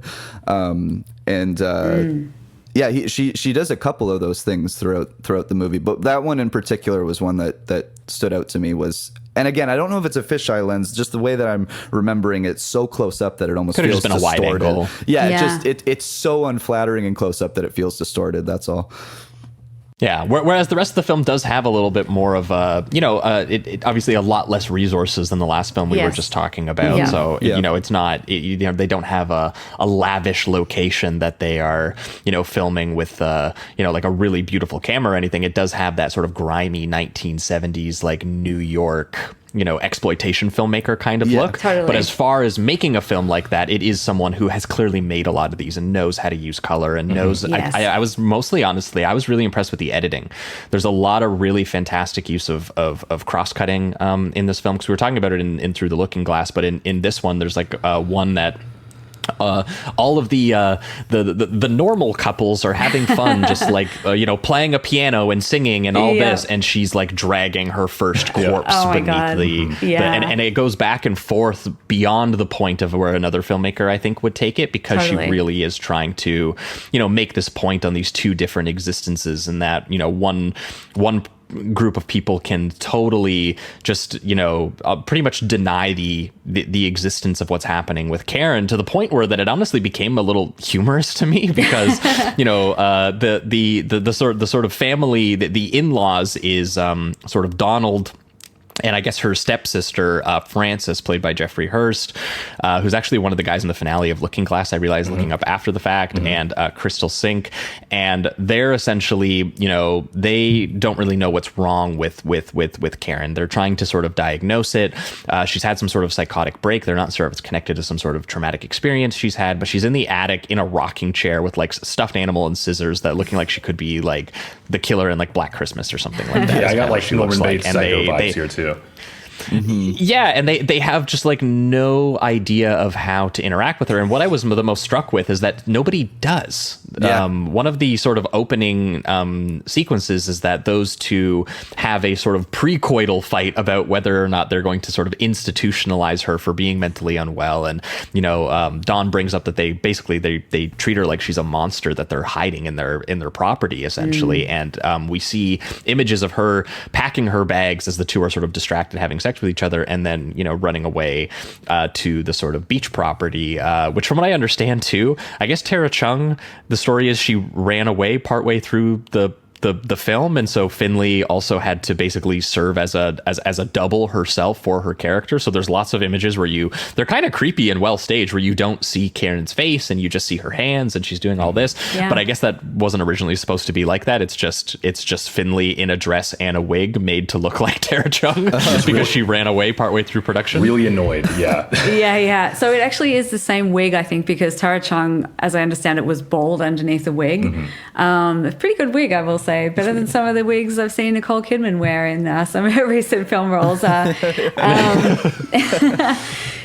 I'm actually, I know that, and whenever I watch A Woman's Torment, I'm aware that I should be looking out for Roberta Findley, but I actually never notice when it's not. I very occasionally, but I get stuck into the movie, honestly. I was trying to go down for this time, and as you said, Josh, I was just like, I just go any shot where they're stylishly trying to avoid showing her face. I kind of went, that's probably not her. Especially, there's definitely a lot of shots of just like, as you said, like the hands going through somewhere, grabbing some scissors or something. Yeah. So I don't think she's been in any other movies, which is a real shame, because I think her performance is like really awesome. Yeah. So if it's you so sick to also be a runaway character and run away totally, from that. Yeah. She's like, fuck this movie. Seriously, this movie is depressing. I'll get out of here. Yeah. The rumor I saw was that she ran away with a gaffer. That she like fell in love with a gaffer. Yeah. Yes, I feel like Roberta says this on the commentary track, right? Okay, this is what I remember hearing about this. I will say that like I take everything Roberta Findley says with like a little bit of a grain of salt too, because like she just has a big chip on her shoulder, clearly. Yeah. Which fair enough. Particularly about her own artistry, because she is famously, very kind of self-deprecating and kind of, self-effacing. Like she'll always say there was no real artistry in her films, especially her pornographic films, and obviously that's not true, because there's artistry there. I think, as you say, it looks. This film looks really beautiful. I think there are some gorgeous shots on the beach. Tara Chung like writhing in the sand. It's like Joaquin Phoenix in The Master in that bit. Yeah. There's also some of these horror moments that she uses when she's trying to express like that that Karen is going through like hallucinations. Like we've talked about how she hears voices and like these kind of high pitched, almost. She imagines herself getting like psycho stabbed in the shower at one point. And the way she does it, like it kind of just cuts away. Like she has one shot where the body of the man will kind of just cut away and disappear, but then reappear. And it just feels very much like it gives a good expression of how she is. It's kind of unpredictable what she's dealing with, and that's also why she acts so kind of chaotic. And I thought that was just a cool way of doing it. There's a simple way, but there's a couple shots toward the end of the movie that I'd forgotten about in this time. We were talking about Jamie, where there's like, it's like the moon, and then it's like an old man's face in like a flashlight, and then back to the moon. Do you all remember this sequence of shots? Because it kind of threw me for a loop when I was watching it this time. I was like, what are we? Yeah, I was like, I had no idea what I was watching. Yeah, exactly. I kind of reading of it. I mean, we haven't really talked about her like. We talked a lot about her performance, but in terms of like her character of like where this kind of psychosis is building from outside of like, if there is more than just like the general patriarchal bullshit, like I guess sometimes I'm kind of reaching a bit for like, is there something in your past? And that was kind of an old man figure to me. So maybe I was just through the looking glass pilled, but I was like, is there some sort of familial thing here? And her family so it's Jamie Gillis. It's Jamie Gillis, right? And her family's so indifferent to her, and it's like, so I'm just like, I don't know. There's definitely a lot of like in both these movies, like the family is not a safe space, you know. It is in fact like a kind of predatory and dangerous space for you potentially, especially as a woman. So it actually honestly became funny to me after a while. Nothing to do with her, but when we would cut back to the family, because it takes them so long to even figure out that she's run away. Like they're having so many conversations where, you know, like a good part of the domestic drama of this film is that Don, you know, essentially wants to get her, you know, looked at and maybe institutionalized so that she's not a burden on his wife Frances anymore. And part of the motivation is very clearly that he's got a new job in London. He wants to move, and he knows that, you know, he can't have his wife taking care of her stepsister and do all of that. And, you know, he is really pushing her to be like, do something about your annoying stepsister who's clearly mentally, you know, ill in some capacity. And really does not really seem to care about it at all. And then Karen, Frances is, you know, constantly giving the position of, well, no, I really care about my stepsister and all this. And I'm like, all we have seen her do is be locked in the attic and then escape and run away. Yeah. And during a party where you're having so distracted by this affair, this quasi affair, you're breaking off with the other couple, and she doesn't even realize that she's ever missing at a certain point. Like I was like, how many days has it been since this party? And no one has checked if Karen has been fed or if she's okay or you know. And instead there's many scenes of Frances just giving blowjobs to Dawn, like the extended one in like a lavish bathtub that they have at a certain point. I was wondering if like the point was meant to be that these people are very neglectful of Karen, but it was just funny to me that the drama is like, oh, I care so much about her and we can't possibly do this to her. And I was like, I don't think any of you realize that she has at that point in the movie, I think she's already murdered 2 people. Yes. She's already murdered the power company guy, Larry the lineman, who that sequence is incredibly bizarre because it's in this way where he's acting a little too aggressively friendly towards her and like making, you know, like he does seem friendly. And he's just doing this thing where he's like, he sees that she's cold, so he offers like her his hard hat. I was like, is that an improvised scene? It's his line. I'll remember, like he was like, if you wear headgear, it actually makes you 10% warmer. It seems so specific. I was like, where's that stat come from? I think that's about it's such a conventional setup for a porn scene too. That like, the company man broke into the house or whatever. I think that the hat thing is referring to, you know, they say you lose like 10% of body heat out of your head. That's what that was referring to. So that the hat would make you 10% warmer.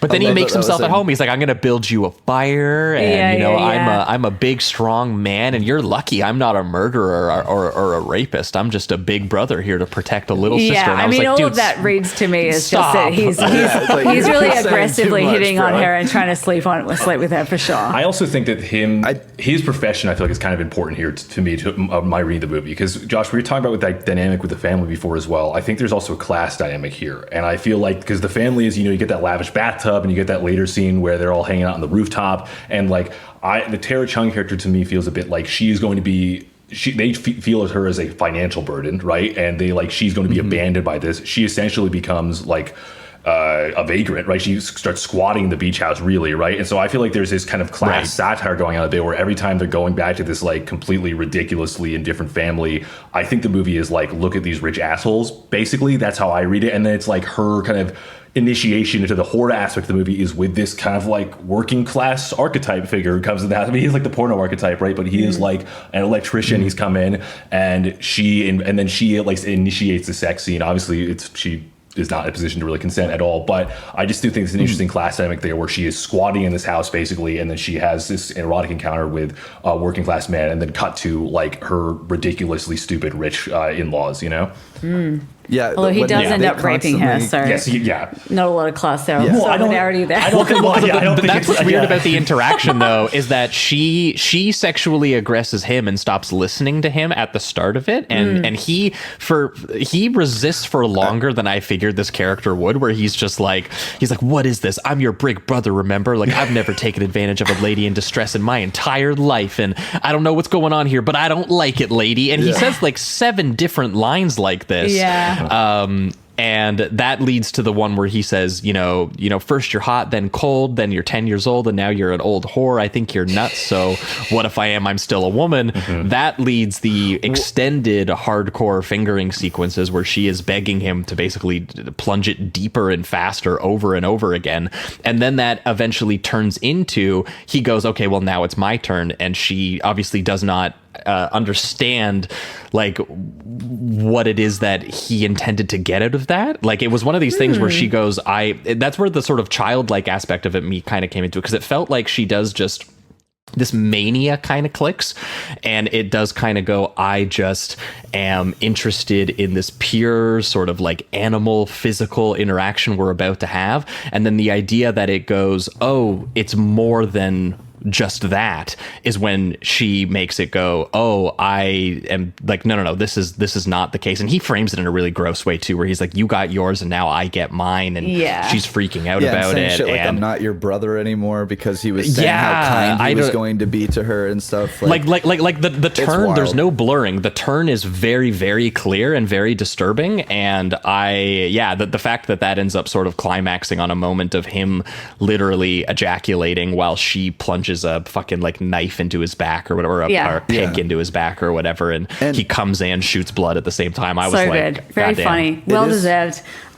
I mean, I do see that scene as like from the beginning, the very beginning of their interactions. I honestly see he's clearly sees a woman alone in the house and he wants to sleep with her. I think that's what the whole Big Brother thing is about, all that kind of flirtation. And she's kind of not really responding, and he's just kind of like rambling on, I think, until and then he's sort of surprised when she wants to have this sexual encounter, and I think that even though she is obviously not in a situation to consent, I think to my mind it's like it just gets to the point where she's no longer consenting, I think. So she wants to have that, these sort of intense fingering, and I kind of think that scene is a bit hot. Just like Through the Looking Glass, you're like, both scenes, you're like, here we go. Yeah. both fingering horror scenes. But yeah, I mean, I think that's all she wants to do, and I think then she kind of withdraws her consent at that point, and that's when it becomes. He kind of like, I feel like he kind of reads her as crazy, and he's like, I can, therefore her agency doesn't even matter. Doesn't matter, right? Exactly. He's like, oh, when she says, oh, but I'm a woman, he's fundamentally still going, okay, I can write her agency off in this context, right? Yeah. And also we're alone, and I'm bigger and stronger, and I can overpower her, so it doesn't really matter what she thinks, Yeah, I mean, him recognizing her as like mentally unstable and actually saying that through the dialogue, and that's the point that he starts to go, oh, okay, now I'm gonna have sex with you, after he's been like pseudo. I mean, I think it was kind of a game. Like, I think he's playing the pseudo good guy kind of he thing. was very performative about the whole thing. For sure. But it's unbelievable that when she goes, like, that his line is, I think Josh said it was like, you're this, you're that, you're nuts, you're a child, then you're a woman, then like all this stuff, and that's when he decides to go for it. And it's like that seems just terrible. Like that seems like if you were resisting this entire time and that's what set you off, that is just, it says a lot about that character. And then I also think that him giving her pleasure, and then him going, now it's my turn, definitely also connects to kind of the selfishness that's being brought up, and I guess particularly male sexuality, because it happens in the first scene. It's kind of a different version of that. Of course, this is a much more explicitly violent version of that, but it still is like, I can't just please, I have to also get mine. And it's a very, kind of toxic mentality to have, I guess. Oh, totally. Yeah. Horrible scene. Really. Yeah, you're definitely seeing the flip side of it. And you shout out Michael I also do Gaunt. love, just on a like the horror filmmaking, the drowning of his words as he just kind of rambles. I did like that. Like, he's just rambling about his family and past, and she doesn't give a shit. And so as it happens, his volume gets drowned. See, that was out the in moment I was voices. intrigued by, because I like that a lot. her flip of like a clicking in that she does want something here, and I was trying to figure out over the course of the movie, I was wondering if it was, something to connect with the idea of like, this is what men and women do, as I see all the other ones do. This is something that or if it's something that it was just immediately connected to her desire. But that flip that gets switched where she goes, I'm not listening to you and I'm going to sexually aggress him, was something that I found really interesting. And that obviously connects into the impulsive violence, because that's what ends up sort of happening over the course of the movie. She gets into a number of altercations, even though she doesn't only kill men. Obviously, she does kill that one very annoying neighbor who keeps who's really obsessed with her wasting energy and destroying the environment by leaving her lights on in her beach house all day. Which I do like that it turns into, with the neighbor, because she starts knocking on the door, it kind of turns into a tense scene of her trying to hide the body and everything like that. I do like that that's included. There's also a really cool, just speaking very briefly on that death scene we were just talking about, there's a really cool POV that she does where I think it's the POV of the guy falling over as he gets stabbed and dies, and the camera kind of like goes to the ceiling and then drops over like he's fainting. It's really cool, and I just love that she included a 2-second shot of that. Yeah, awesome. Yeah, wow. There's lots of Karen's POV as well, isn't there? Like, you see Michael Gaunt like looking directly into the camera, kind of delivering his lines, and so you're kind of in the position of being, he's trying to seduce you or kind of play with you to the point where you'll have sex with him. It's kind of unnerving. Yeah, definitely. There's moments where it gets really intense close-ups of her face too, like when she's masturbating in the shower, when she has that sort of psycho nightmare, or that bit when she does confront the Mrs. Grudcow, I think is her name, right? And she gets really set off by her, because obviously she's very much intruding on the property, in where she like literally gets sort of invited in, and she's like turning all her lights out for her and opening up this, and being weird but but friendly. And then there's a bit where she just she like knocks the sand off her shoes onto her table and then like berates her about it, how dirty she is or something, and then she's basically like, you're not very talkative and you're kind of crazy. And then she, just seeing that Flip and Chung's performance where she's just like, is there anything else you'd like to know? Maybe like how my cunt feels, or, I was like, holy shit. And she strangles her to death in close up and then drops her off the balcony while like sort of maniacally laughing about how this, she's like, you wanted to see the house, huh? Or whatever. Yeah. I love the scene where she drops her off the balcony, where after she's been dropped off, you just see kind of like, it's almost like a sort of twilight, very kind of blue, and Tara Chung has this like white long nightgown on. It is a gorgeous shot, I think. Like, and then you see Fanny on the ground like, Yeah. And did you notice she's wearing a t-shirt that says boycott the Natural History Museum? I don't know what that means. What was that about? I don't know. I actually tried to Google it today, trying to be like, was this something that people because I know were the wearing? Natural History Museum like in New York, right? So I don't know, maybe why boycott it? I was wondering if it was like a thing. Did they get the t-shirt made for the film? I don't think so. So like, what's the context? But I couldn't find out anything about it, unfortunately. But if any listeners know, sound off. Why in 1977 were environmental activists against the Natural History Museum? Yeah. I do like too that after she murders the neighbor, she starts to have these scenes where she's like almost frolicking throughout the beach. Like she's got her arms spread out like a plane or a bird, and she's just running around, and it feels like she's felt, I don't know, free for the first time. Well, and kind of like writhing in both like pleasure and also agony at the same time. Totally. Well, and that also ties into like, Josh, you mentioned the shower scene, right, where she's in this like disgustingly 70s like yellow shower. It's just like, it looks horrible to me. And she's masturbating graphically, right? And she's masturbating masturbating about the Michael Gaunt scene, and she's masturbating about like the consensual parts and the lead up, and then also the assault and like the aftermath. It's just I thought it was really interesting thinking of her character in the scene of like her clearly so much like violence is tied into her conception of like of her sexual self, and like it's like there is no separation between like retribution and sex or something. You know, I thought that seems very fascinating, not just because of the color of the shower. Yeah, also, totally. Like also the angle in her performance, like it's again, it's just I'm gonna say it's like it's exposed. It's like a raw nerve. She's just incredibly vulnerable in that scene, and it feels again, it doesn't feel sexual at all. It feels like you're really watching somebody go through mental torment and something that is completely like decipherable because of the mental state that she's in too. So that you feel just kind of helpless for her. And it's very hot, Roberta Findley. Thank you.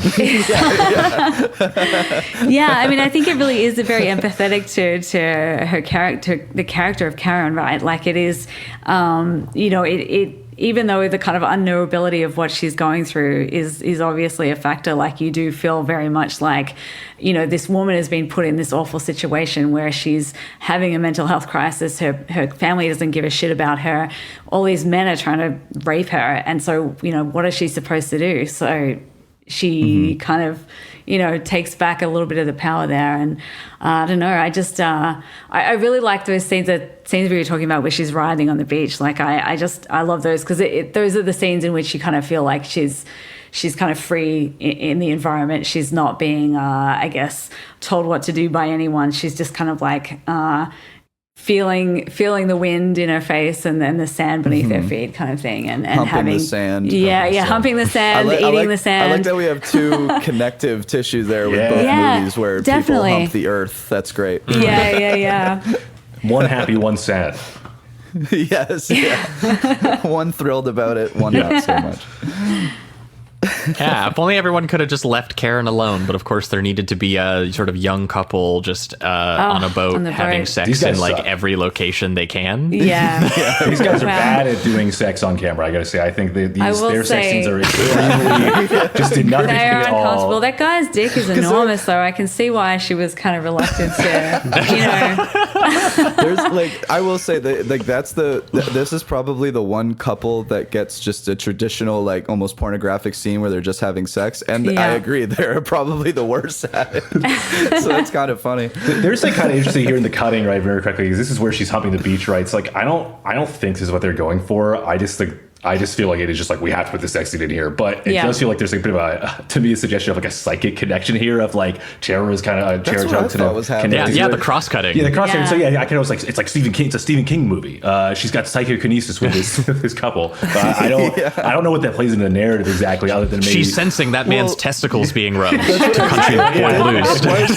It had this thing where because it goes back and forth from the boat and then to her humping the sand that I totally had the same feeling where I'm like, is there some telepathic masturbation? But I was wondering if that's just like the logic of me connecting horror movie vocabulary to what is her being like, well, I shot it, so we got to put it in, and these characters do connect at a certain point, because I just thought it was funny because they have like no character. They are just a young couple having sex on a boat. Then they go to her beach and they go, well, we kind of want to have sex out here too, but she's like, it's cold. It's fucking, we don't want to have sex out here. She's like, well, why don't we go to that deserted house where there can't be possibly a crazy woman in there. Yeah, all the lights are on, but they can't bring anyone home, right? Yeah. And then so they do the same scene basically again inside the bed there, and she comes in with a fire poker and just starts bashing them, to death. Which I will say I liked the sort of editing of that moment, because it's a bunch of sharp cuts that resemble. They're so fast they almost resemble like sort of like crime scene photos or something like that. Yeah, what she did. She's kind of getting the actors to do a tableau thing as well. They're kind of standing as still as they can be, right? Yeah, I actually found that scene kind of comedic as well. Like when you see her coming up the stairs and she's got the fire poker, and then you cut back to them having sex on the bed, and then the doors open a crack and you can just see the fire poker kind of coming into the door, like through the door that kind of pokes its little head out into the frame. I thought that was really funny. I think Roberta Findley is having a laugh at that scene. Yeah, I think so. Yeah. Well, I also liked the they do like almost a frame by frame where they almost look at the camera and then die, but they instead of just like fainting over in full video form, it's like she took 10 frames and just had them go like boom, boom, boom, boom, boom, and it makes it almost like a flip book in a sense, like a flip book effect. And I was really impressed by some of the unique techniques that she did to express the death here. It didn't seem necessary either. I didn't know if maybe she was trying to get in the perspective of Karen a little bit, so it has that kind of sporadic editing, time is not completely, I don't know, linear or whatever. Yeah, totally. Yeah, that's a great observation. So I also cool. really like when she's going up to stab them to death with the fire poker. She's wrapped in this purple sheet, which I think is just gorgeous, like a great choice of sheet color there. I think those scenes are really, really beautiful as well. It's a kind of an iconic costume where she's going up to stab some people to death wrapped in this beautiful purple sheet. One of the many cool images in the movie, I think, where Roberta Findley is obviously putting a lot of thought into sort of what's in the frame, what colors am I using, what kind of lighting am I using, because I think those are the kinds of things she thinks about. The bright red dress on the beach is like a big... Yes, I can't believe I haven't mentioned that before. Part of that. Yes, I love the fact that she's in this red dress. I think is like really, really symbolic of kind of the freedom she's feeling on the beach. Also, for the listeners, Lucinda's a real big dress head. Lucinda knows a lot about fashion, so like she's really locked into the fashion. Not fashion, really. Specifically, so I collect vintage clothing from the 1930s to the 1950s, mostly the 50s. Cool. And so I wear, probably 50s clothing every day. But I also do a little bit of dabbling in selling, so like dealing vintage clothing. So I have a bit of a knowledge of fashion, probably from like the 1920s to like up to the 1980s or so. And so I did recognize the dress actually when I watched the film this time. It's just by a kind of like a junior's like off the rack label called Young Edwardian. So kind of influenced by the like Edwardian throwback kind of scenes that were in the 70s at that time. But very cool dress. What's your most precious find, out of curiosity? Oh my God, I couldn't even tell you. It's like asking one of us. Yeah. What's your favorite movie, by the way? Yeah. It kind of is. I got a lot of cool stuff. There's a whole room in our apartment that's basically just Lucinda's cool clothes. Yeah. Is there anything like specifically like from a movie or something though that you were like, I needed to have that article of clothing? Oh shit. You have stuff that's shown up in movies. I feel like I've seen your chenille robe in some. I'm not ready for this question. I think I do have some. You definitely have stuff shown in movies. Yeah. Isn't your chenille robe that you have in I Married a Witch from the 40s? No. I'm sorry, I don't want to get on. That's I don't all want right. to offend Lucinda. That's what you get for stepping in that territory. I have never bought. I'm like, ooh, what should I get a gift for Lucinda's birthday? And every time I go dress, I go, nope, that's not my territory. She knows. Oh, so I do have a dress that Marilyn Monroe was famously photographed in a couple of times. Cool. So it's not the dress; it's obviously just the same dress because it was kind of an off the rack dress that Marilyn owned, and I also own as well. Hers was white. Mine's pink. Mine's kind of white with red like star print, but it kind of looks pink. But yeah, so that's probably that's not like really my cool. most precious thing, but that's like something that's like a link to the movies, I guess. Yeah. Well, let us know when you get your Roberta Findley red dress. Oh man, yes. I definitely am on the lookout for that dress. You can buy it in black. Sorry, like there's tons of them in black, but the red one is a little bit more elusive. So I will get the red one day, and then I can thrash around on the beach myself and think some Karen-like thoughts. I hope I won't be next to you when that's happening. I'll eat a different location. Yeah. Well, I will say this eventually builds to Karen is she's racked up quite a few corpses at this point. She's got the company man, she's got the annoying neighbors, she's got the couple who just barge into the house. Everyone has a sort of shared sort of quality of all being sort of intruders into her space during a time when that is not something that's helpful to her. And the last example of it sort of occurring is Dawn and Francis kind of finally figuring out that Karen is missing after it seems like days of being like humming and hawing over whether or not they're going to institutionalize her. And they're like, wait, can we? Do we even know where she is? They eventually call Otis, the sort of psychiatrist from the beginning of the film, who I realized after the fact, by the way, speaking of the Christian connections, a guy named Jake Teague plays him, who it turns out was a guy who I guess had a company that went bankrupt and resorted to porn for money. That's his story that he kind of says. He eventually quit pornography because he grew up as a sort of Irish Catholic, and he felt that his life was like a sin or something like that. And so he spent, I think, the 80s trying to get like more sort of like normal acting gigs. And his performance in here as like this guy who is just so thoughtlessly, casually cruel to the women in his life is really, I think, well done. Yes. Because the opening scene, obviously we've already talked about, but the sequence where he comes and he approaches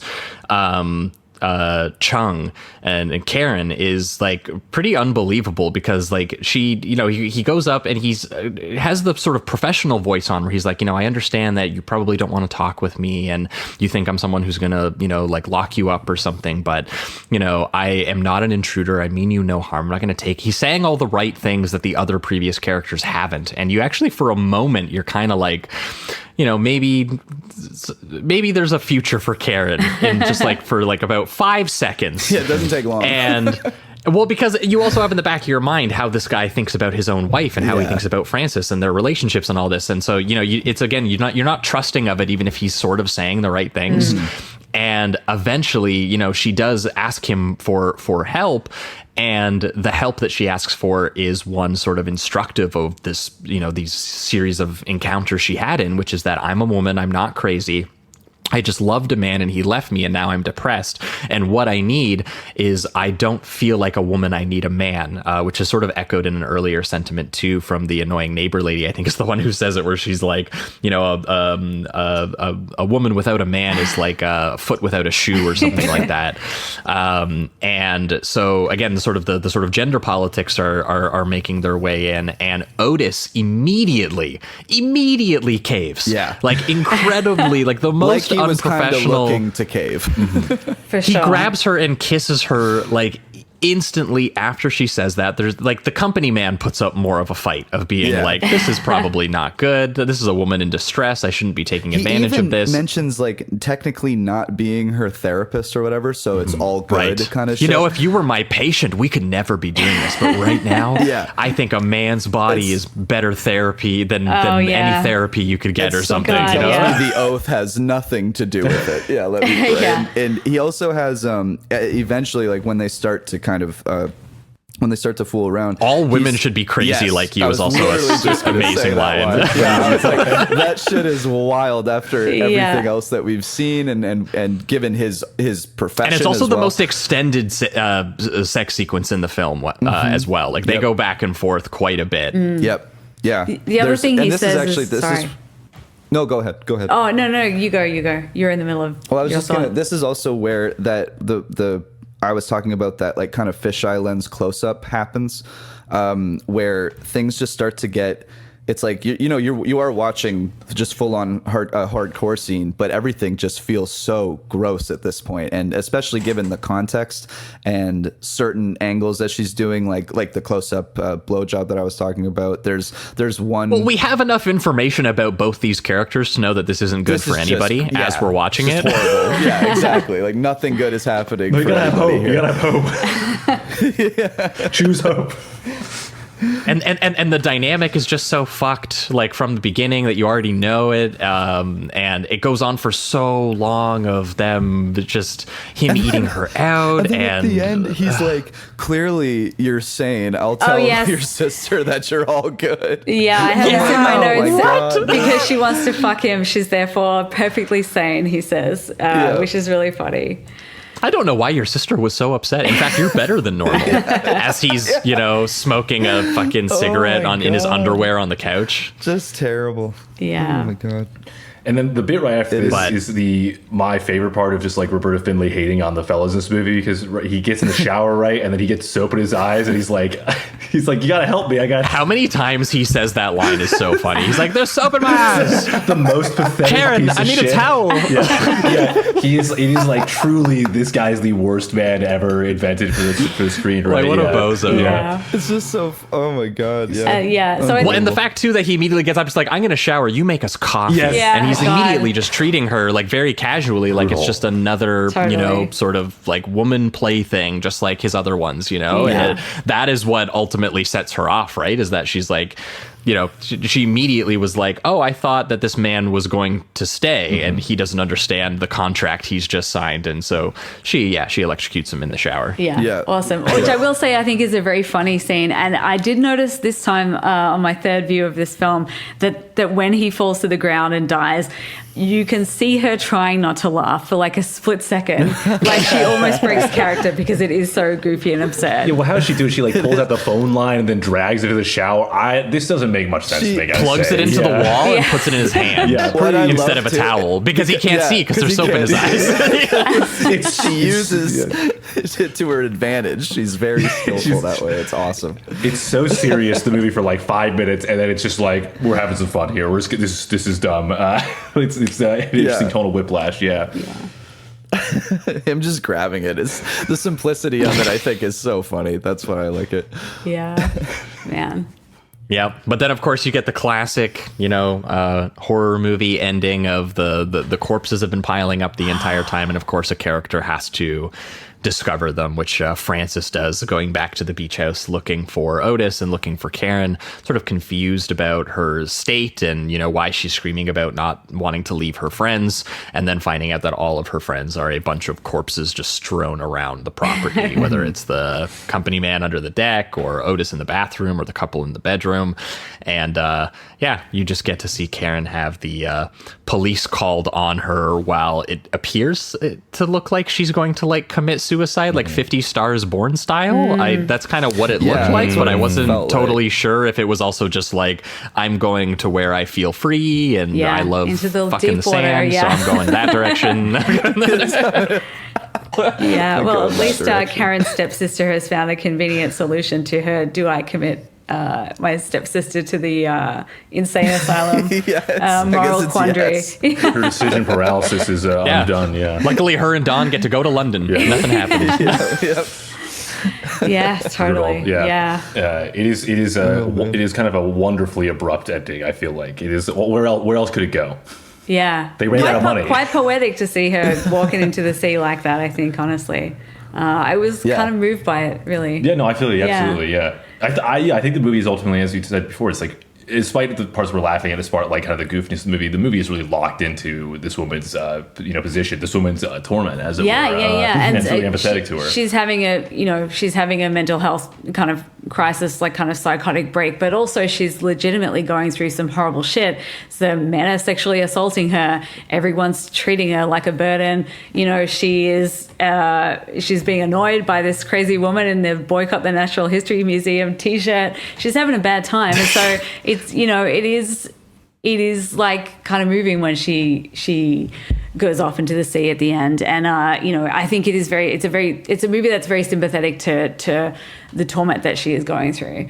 And I think it therefore can't help but be kind of a feminist film, or at least a film that's sympathetic to women's experiences, despite what Roberta Findley might say.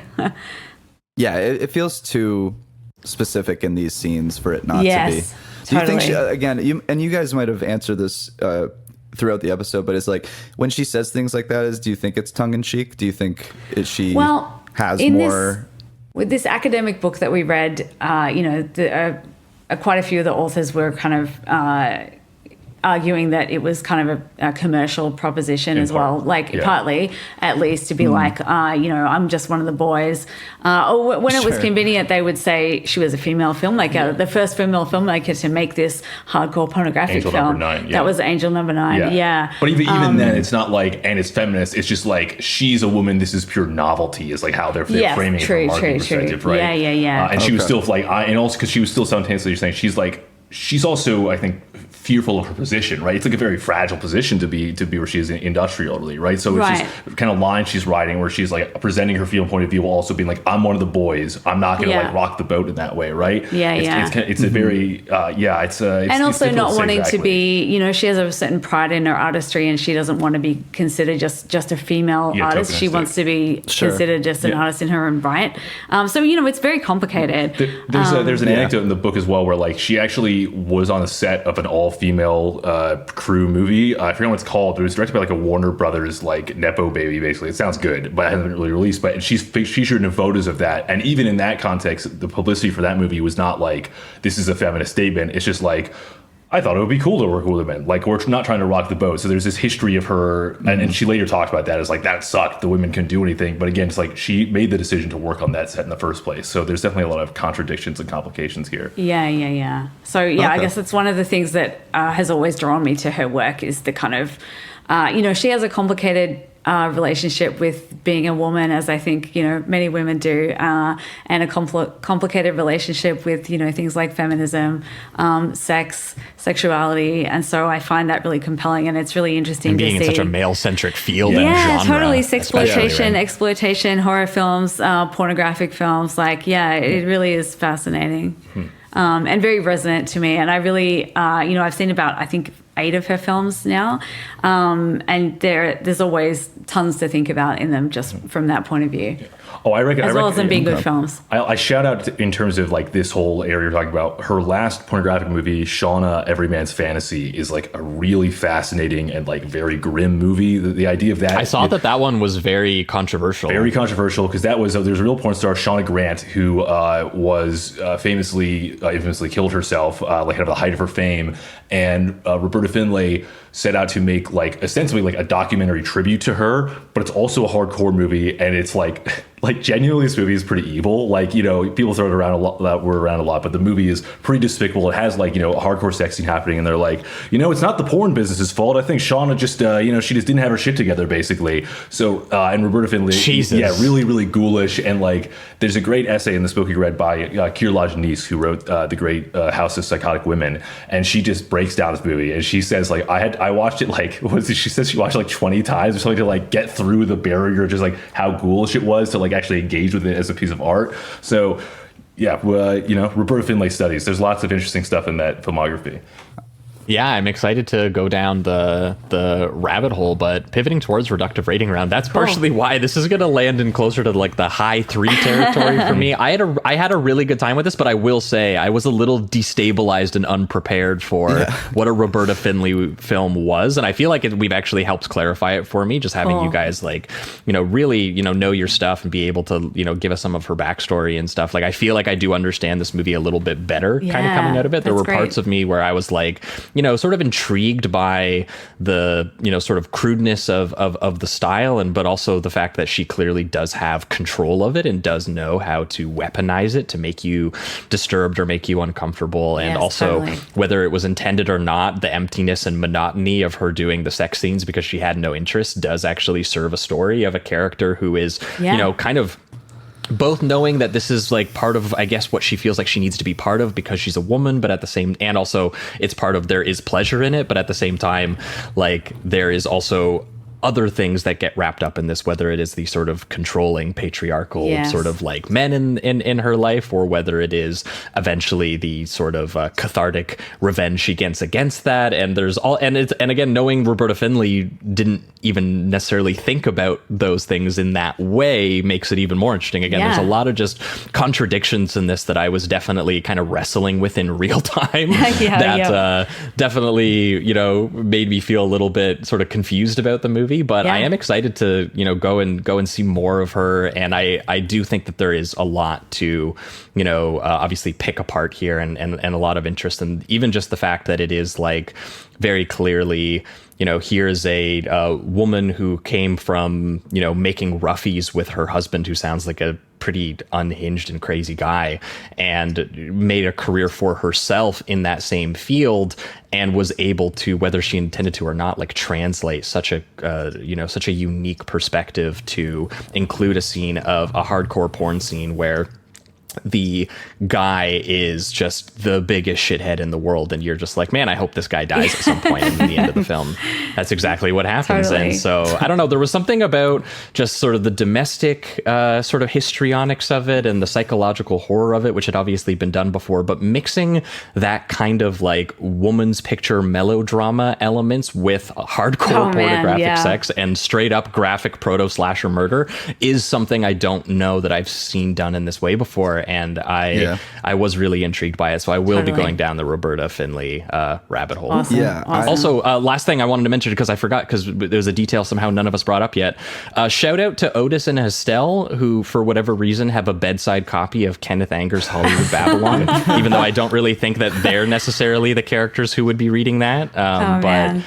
Roberta Findley shouting out the real ones in there. So. Yeah. Also, shout out to Estelle, because we mentioned this movie earlier, but that's Jennifer Jordan, who is the star of The Fireworks Woman, Wes Craven's porno. So, I forgot to mention that too. Yeah. That's so right. Absolutely. It's all coming back. If you want to see Wes Craven oversee her getting all sorts of taboo pleasure, that's the movie you're looking for, Fireworks Woman. And he wears a top hat. He does. For me, I would also, I think, give it a strong 3. I to be honest, I did like the movie, but I will say I think this conversation has opened me up to just what Roberta Findley's doing a little more. I still have questions, and I think that's why it's still at the 3. But I am incredibly intrigued and interested in Findley, and I am definitely going to go down the rabbit hole here because it just feels like all of these things are something that I would be interested in, like just watching these posters and the names of these things: the Oracle, Lurkers, Prime Evil, Blood Sisters. Like it just it feels like stuff that we would absolutely love on this show. So I'm definitely going to check more of her stuff out. I love some of the techniques she was using, like that kind of tableau effect during the fire poker murder sequence. The sound design I thought was interesting, like using the POV of Karen as she's talking to the construction worker, and it kind of drowns out, and then what she hears in her head is kind of coming to the surface. I thought was cool. The POVs are used in a very unique way, like the one where he gets stabbed and then it actually shows like his body dying and it kind of falls over looking at the ceiling. Just stuff like that I think is really cool. Tara Chung I think is pretty incredible in this, very vulnerable and committed to what she's doing. Obviously, like with the whole, she's playing somebody that's possibly like schizophrenic or whatever, it can be a little bit obvious with what she's doing, but I really like how exposed it is and just how willing she is to be committed to that kind of performance. So I think that's great. And yeah, it really is interesting too for a character to kind of be treated like a burden, but also a tool to be used, and that contradiction throughout the film. I mean, it in itself is just it's harrowing to watch, and it definitely you understand why someone would be driven insane being used and perceived this way. It feels like such a sad, lonely, sort of existence. And it does feel like she is angrily depicting it with just like this psychosexual madness and mania to it. So it is very surprising to hear that Roberta Findley's like, I wasn't really, Yeah, it just, it does feel too, it's women too be on crazy. Screen. I don't know. It's too on the screen. Sorry, Findley. Well, it is. I mean, that is one of the big things about her work, is that she says one thing, but then you watch the films and they say something totally different. So that's fascinating. Yeah. So right now I'm at the strong 3, but honestly I think I'll be going back to this, and I'm going to be watching other Roberta Findley. So I'm very happy you guys brought it on the show. Yeah, I'm going to go find the Tenement as soon as possible. Tenement's the one to watch. So she did, you mentioned Primeval Lurkers, the Oracle. I like the Oracle's like a Fulci movie. I like that one. Yeah, so she made a lot of the, as the market was turning more towards horror in the 80s, she made all these horror films. But I think Tenement is the most fucked up one, and so probably is the one that you guys will like the most. It's a siege movie. It's pretty cool. Yeah, it's all set in like a tenement in the Bronx, where you kind of just like single location film. It's like a gang of punks that attack these various multiracial kind of characters who are living in these kind of poor people living on the margins of society, and they get terrorized by this gang of punks. It's very brutal. It's very upsetting. Wow. It's cool. And it's got cool. What's his name? The guy who plays the bartender in Pulp Fiction. The guy who almost had the Sam Jackson role. What's his name? Joe Lynn? No, his name's like Paul something maybe. Anyway, it's got you will see one of the gangsters and you'll be like, that guy's shown up in bigger movies. So cool. I do see that it's on Tubi as well. So nice. Okay. I'm gonna go maybe watch that today. Cool. Kai, but for you guys, rating? Oh yeah, I'll say strong 4 stars. A rich text, as we said. Tara Chung, awesome. Roberta Findlay, one of the goats. 4 stars. I'm going to go Beautiful. 5 again because I want to round up my 4 Let's and a go. half. Yeah. This was the first Roberta Findlay film I ever watched. I find it really spoke to me at the time. It speaks to me whenever I watch it. And, I find it kind of embodies a lot of the contradictions and the fascinating things about Findlay's work. I also think, the idea of a woman's torment is many women's torment, the torment of living in a patriarchal society where men are imposing their will upon you, where there's the threat of sexual violence around every corner. It makes the torment that you see on screen feel a lot more real, having all this kind of, very explicit sex on the screen, very explicit sexual assault on the screen, shown in kind of unflinching, unsparing close-up. It's very impactful in that way. And I think that makes the film more cathartic when she does knock people off. I think it makes those scenes of her alone on the beach, writhing in sort of pleasure or pain or agony or whatever, feel so much more, profound. And I really think it's a cool piece of work. And it's amazing that it was made by a female filmmaker in the 70s when people, women were just not making this kind of movie. So it's got to get 5 stars for me.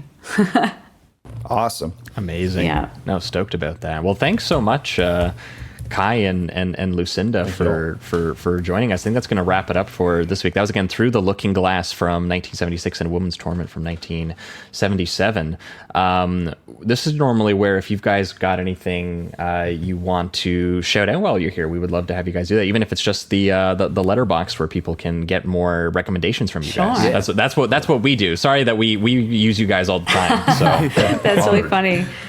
Find us on Letterboxd. Lucinda, what's your Letterboxd? I think my Letterboxd username is Lucinda Jane, but if you search for Lucinda, you'll probably find me up the top there. And I'm Kai at the Kai Perrignon. I think if you look up, I think I'm actually Kai M Legend, but I don't know if that works. Other than that, we have a few more places. I guess. What were you saying? Trash Day. Right. Okay. I don't know if you have any other Melbourne listeners. I've got. We do. We actually, believe it or not, because the Bunta Vista guys have been on the podcast so many times. We actually Australia is actually, I think, it at least rivals Canada as our second most listened to country. Okay, so that's great to hear. Okay, this will work. Okay, so I do screenings with Static Vision.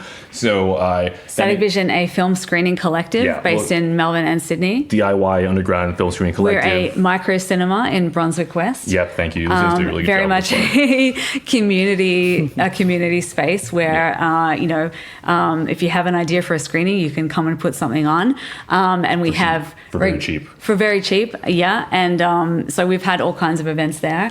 And Static Vision itself also puts on screenings and does a little bit of film distribution, does festivals, and then also Brunswick Underground Film Festival. So we we already did this year, but next year we're doing the Brunswick Underground Film Festival again, or BUFF. So just keep an eye out on the socials for that. So I recommend following Static Vision AU on Instagram, and I recommend following Brunswick Underground AU on Instagram. And also, I'm doing, by the time this gets put out, I might have put this public, but I'm doing some Trash Night screenings coming up. So I have a new Trash season that's going to culminate in a Trash Day called Trash Day Bodies Besieged. So that'll be on October 25th, playing some really funky, some really strange movies at that. A couple, a Sato movie, perhaps, perhaps a John Woo movie, perhaps a Doris Wishman movie, perhaps a new filmmaker that only me and Lucinda and like 2 other people know about, who's rad. So that's that. And then finally, I guess, when the listener has another thing to plug, Lucinda starred in a movie that I directed that we put out last year. It's called Between the Ocean and the Clouds. It's like 44 minutes long, which is an annoying length for a movie to be. That's what it is. It's a really like lo-fi, minimalist underground. You were like, how do movie. I struggle to get this programmed at a film festival? Yeah, exactly. So that's the length it wanted to be, but you can watch it for free because no film festival accepted. So, but yeah, if you wanted like a really lo-fi, cost like $500 horror movie with an amazing performance by Lucinda. It's about UFOs and kind of figures in black, cool. and it was shot in a DSLR. So, yeah. I guess the only thing I have to plug is that all the way in December, I think December 5th is going to be the date, I'm going to put on a night of avant-garde Christmas films at the Static Vision HQ space in Brunswick West. So it's going to be a bunch of short films by the likes of Michael Snow, Gregory Markopoulos, Marie Menken, Jody Mack, lots of those kinds of names. It's going to be festive. It's going to be fun. It's going to be awesome. Rubin. We haven't announced it yet, but it is coming up. Yeah, Barbara Rubin made a fantastic film called gender worship. Christmas on Earth, which is basically a filmed orgy, and it's amazing. So I'm going to be presenting those films in early December at the Static Vision space in Brunswick West. So keep an eye on the socials for that. Amazing. Well, if we have all of our Australian listeners, if you are tuned in, please go to all of this. Good stuff. I would be going to this stuff if I was there. Yeah, so. It's really cool. I feel I'm not really like so Kai is very much a part of Static Vision and Brunswick Underground Film Festival. I feel like I'm just kind of I help out occasionally, but you don't help occasionally. But it's very cool. It's very cool. It's very sort of community driven, and it's screening films that don't screen elsewhere, and it's screening films, for a kind of young audience that are not really catered to by any current film festivals and cinemas around Melbourne. So it's very cool. And it's awesome to be a part of it.